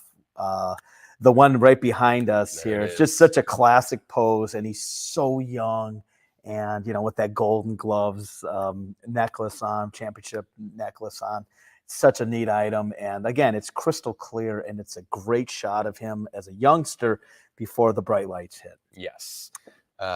Speaking of photos, I'm a big fan of this photo right here. I'd never seen this one before. This is the 64 Muhammad Ali, Sonny Liston. And this is when he knew he'd won the title right there. Arms raised, just a great angle on it. That is, whoever wins this, congratulations. Please display this. This should not be hidden away in a drawer. This needs to be up where people can see it. That's one of the coolest Ali photos. Because you've got the background, you've got the stadium, you've got his trainers. There's just so many cool things about it. Now he's kind of in the shadows, but of course, immediately recognizable. You got the white trunks gleaming there. We talked about his color motif for his outfits. And then this next photo is a really important one. Of course, whenever you talk about Muhammad Ali, his religion and social justice is a huge part of who he was. And, he did as much outside the ring, even more than he did inside the ring. And of course, with his name change, Malcolm X was a huge influence on Muhammad Ali. Great photo of the two of them here, and it's signed by Ali. That's just a powerful piece. And, there's a lot of things in this collection that really speak to who Ali was as a person and what he did to help other people and taking up causes even when they were unpopular. He didn't care, and this photo with Malcolm X really encapsulates that. And then we talked about earlier how magazines and programs is a great new area that's really thriving in the hobby. This is a classic right here. He was on a lot of Sports Illustrated covers, a lot. And this was the first one here, Cassius Invades Britain, his first cover. Pop 3, None Superior here. Great image of him staring down Big Ben. That's a classic cover, and it's got the Troy Kinunen collection pedigree too there as well. A lot of the programs and magazines that we got graded for Troy's collection have the pedigree there from the greatest collection of the greatest there is. Let's talk some posters. Yeah, there's an absolute, just a ton of really cool on-site posters, closed circuit posters, but some of these are one of one. Some of these, they're the only known, and the graphics on some of these are just so cool and so unique. This one here from the Mac Foster fight, it's such a... That's a piece of art. It's almost like... Modern art. It's kind of almost psychedelic the way that they did the music posters. Yes. But definitely from the it's a sign of the times. It's just scream 70s. Really unique look at Ali. But a lot of these these posters, a lot of times they were used and then thrown away. Sure. People didn't think to keep them. They didn't make many of these, so some of these are nearly impossible to find. And I just thought that one was just such a unique and such a cool one. Yeah, that one really leapt off there. This next poster is a very unique one. You talked about ones that, how does this exist? So many things in Troy's collection. How does this exist? This is the earliest known Muhammad Ali fight poster right here. 1959. That's unbelievable. Ali versus Logan Smith on-site poster from October 28th, 1959. Before Rome, before that. It's crazy to see all these posters where it's the tiny picture of Ali. He's not featured on it. And that's one yeah, you're right. Really like, just so unusual, because all the posters, the famous posters from his big fights, he's center of attention. He's right there. Here's another one, this 1960 Ali versus Herb Seiler on-site photo. This is his second professional fight and the earliest known pro on-site poster. And this is one where you look at it, where is he? He's in the bottom right there. It's so unusual. He did get the picture. Herb didn't get photo. Oh my goodness. So they knew who the favorite was at least. But this is, just that vintage boxing poster look. Like the one you were talking about is really avant-garde and very 70s. And this was, they kind of had a template for how to do these things, especially these smaller early fights. But he wasn't the main attraction. It was not the main attraction. And I really like this one. This is probably my favorite right here. This is 1960 Ali versus Joe Martin Jr. So Joe Martin was the cop who got Ali into boxing. This was his son. Yeah. So they trained together. They knew each other really well. They were friends. And this is a Gold Gloves fight here. Tickets on sale. You can see that it was the Louisville Police Headquarters is where you bought tickets, because Joe Martin was a police officer that also ran a boxing gym. So February 1960, that summer, he would go to Rome and win the gold medal. This one has a great photo, the same photo we have right here from that photo shoot with Joe Martin. So a cool piece here. So Joe Martin Jr.'s got his photo there, but see, it's far away. The Ali photo far superior there. Then this next one is a really interesting one. So this is a 1960 Muhammad Ali Tunney Hunsaker. This is the only known fight poster for this, and fight posters in quotes, because this is an ad in a Kroger's grocery newspaper. And you got to zoom in there. I bet Tommy's zooming in. There it is. Great cause there to help a crippled child walk, of course. Wow. But yeah, he was fighting Tommy Hunsaker. It was a charity auction. This is the only poster. They probably didn't even have posters for this. I've seen the program. It's like a one small sheet, but I've never seen this. But it does have the image of Ali. And just to the right, some great deals on seafood. Oh, round and steak. ground beef. Yeah. Thank Wow. you, Tommy, zooming in on that. But, you know, we talked about how Troy's collection is so unique. This is one of those, where did you find that? You know, who kept this? It had to be somebody who was involved with that event or knew one of the fighters or something like that. It's just so unique. That's part of the fun, is finding some of this stuff. And I know when I was working for him that, you know, a lot of times he would be finding some of these posters, and it would bring so much joy because, you would think some of the things you would never find. Right. And then they get unearthed and, hey, only known. It's out there if you know where to look. And he knew where to look for this Ali stuff. Here's a poster you're probably familiar with, at least the image. But this is the on-site poster for the Rumble in the Jungle. And this is the ultra rare, massive variety. This one is huge, 46 by 74. Fantastic. And the bold colors, this is one you got to see in person. Only one person's going to see it in person, whoever wins it. But, you know, sometimes we talk about an item could be a conversation piece.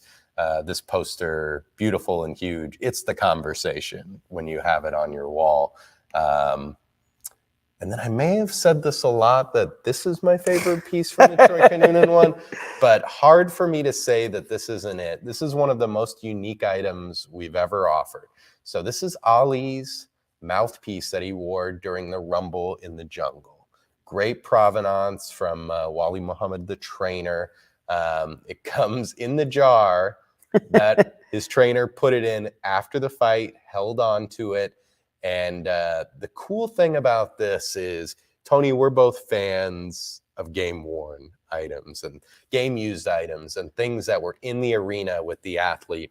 Can you think of an item that's closer to the athlete than a boxer's mouthpiece? No, Okay. no. So there it is. And if you're going to have a mouthpiece from a fight, the most famous thing, the thing everybody knows about the Rumble in the Jungle is what, Tony? It's a broken jaw, isn't it? No, that's Norton. Oh, I'm sorry. The rope-a-dope, Tony, that he fooled him.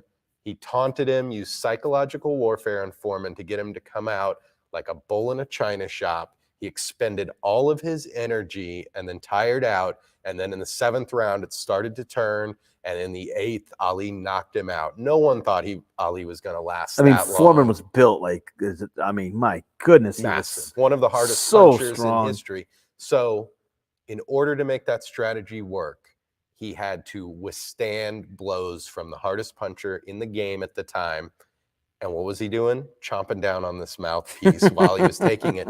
But also, when they were in the corner and Ali's protecting himself and Foreman's going to town, Ali was taunting him still when they were close. So those taunts that were part of the psychological warfare going over this mouthpiece right here into Foreman's ears, there was so much going on in that fight. And this mouthpiece couldn't get any closer. And I also like the Ali mouthpiece because he was the lip from Louisville. And then you got the mouthpiece that was inside. So really unique piece there. Definitely you put this in your display case. People are going to say, what is that? Tell me about that. Whose mouthpiece is this? And I challenge you to find a mouthpiece from a bigger or more important fight with the great provenance from the trainer Wali Muhammad there. Very cool piece. We got 2 Ali mouthpieces in this auction. So if you get beat out on that one, you still have one more you can get. And we're going to end here with one last item. We talked about when we first started talking about Troy's collection that it has everything. One aspect is it has any item Ali endorsed. And he had money troubles, his business dealings were all in disarray. So he had some really strange endorsements. He never got the Coca-Cola, the sneaker deal. That just never happened to him. But Troy has any item he endorsed, he's got one. And this is one I really like. This caught my eye. This is the 1975 Muhammad Ali, the champ comb right here. you know, when we say Troy's collection's got everything, this is a great example of it. I love that image of Ali right there. Still sealed, still in the packaging. Of course it's got to be, right? Yeah. I mean, So, you know, that's a unique one. Not everyone can afford the robe Ali wore at Ali Frazier won. Not everyone can afford his championship belt from the Rumble in the Jungle. Not everyone can afford the earliest known autograph of Muhammad Ali. But if you're watching this, you can afford this piece. You can get a piece of Troy's incredible collection. Still a piece people are going to want to talk about for sure. there can't be many of these in the original packaging. These are gone. This, I will go out on a limb and say this is the only one. That it's a one of one. In It's the a one of one. So very cool piece there. I encourage everyone, even if you've never collected a Muhammad Ali item, this is the sale to take a look. There's so much. It's so extensive. There's everything. You're going to find something you can like, and whatever your budget's at, whether you're those 6-figure, 7-figure guys, we've got stuff for you. If you're guys like us that are 3-figure guys, 3-figure guys, we've got stuff for you in there. So please check it out. That's closing Saturday night. Really remarkable collection. Session 1 going on in extended bidding right now. Session 2 is tomorrow night. That's the modern cards. You can find us on our social media tomorrow. We'll be talking about that. So everyone who's watched, we want to thank you very much. And of course, a huge thank you to our consigners who trusted us with your treasures. Congratulations tonight. And to all the bidders who are participating worldwide, we thank you for what you do, and good luck tonight, tomorrow, and Saturday night. Tony, thank you for making it. We appreciate you. My making computer it will be here fixed for the on national. time. I'm going to do what I can. To our crowd out here, from the front row in the dinner section to the cheap seats in the back, we love you there too. Thank you for coming. And to our crew of 24 people who help us put this on. It's amazing that they can do it with only 24. I don't know how they do it. And Tommy. And Tommy running the show back there. Excellent job. And we're really looking forward to seeing all of you at the National next week. Make sure you come by our booth. It's going to be really something special. You think? Got some big news coming. You do? We do. All right. Okay. And we've got some incredible material. We are very eager to show you and just to talk hobby and about your collection. So we will see you guys next week in Atlantic City. Have a safe weekend and safe travels, and good luck in the auction, everyone.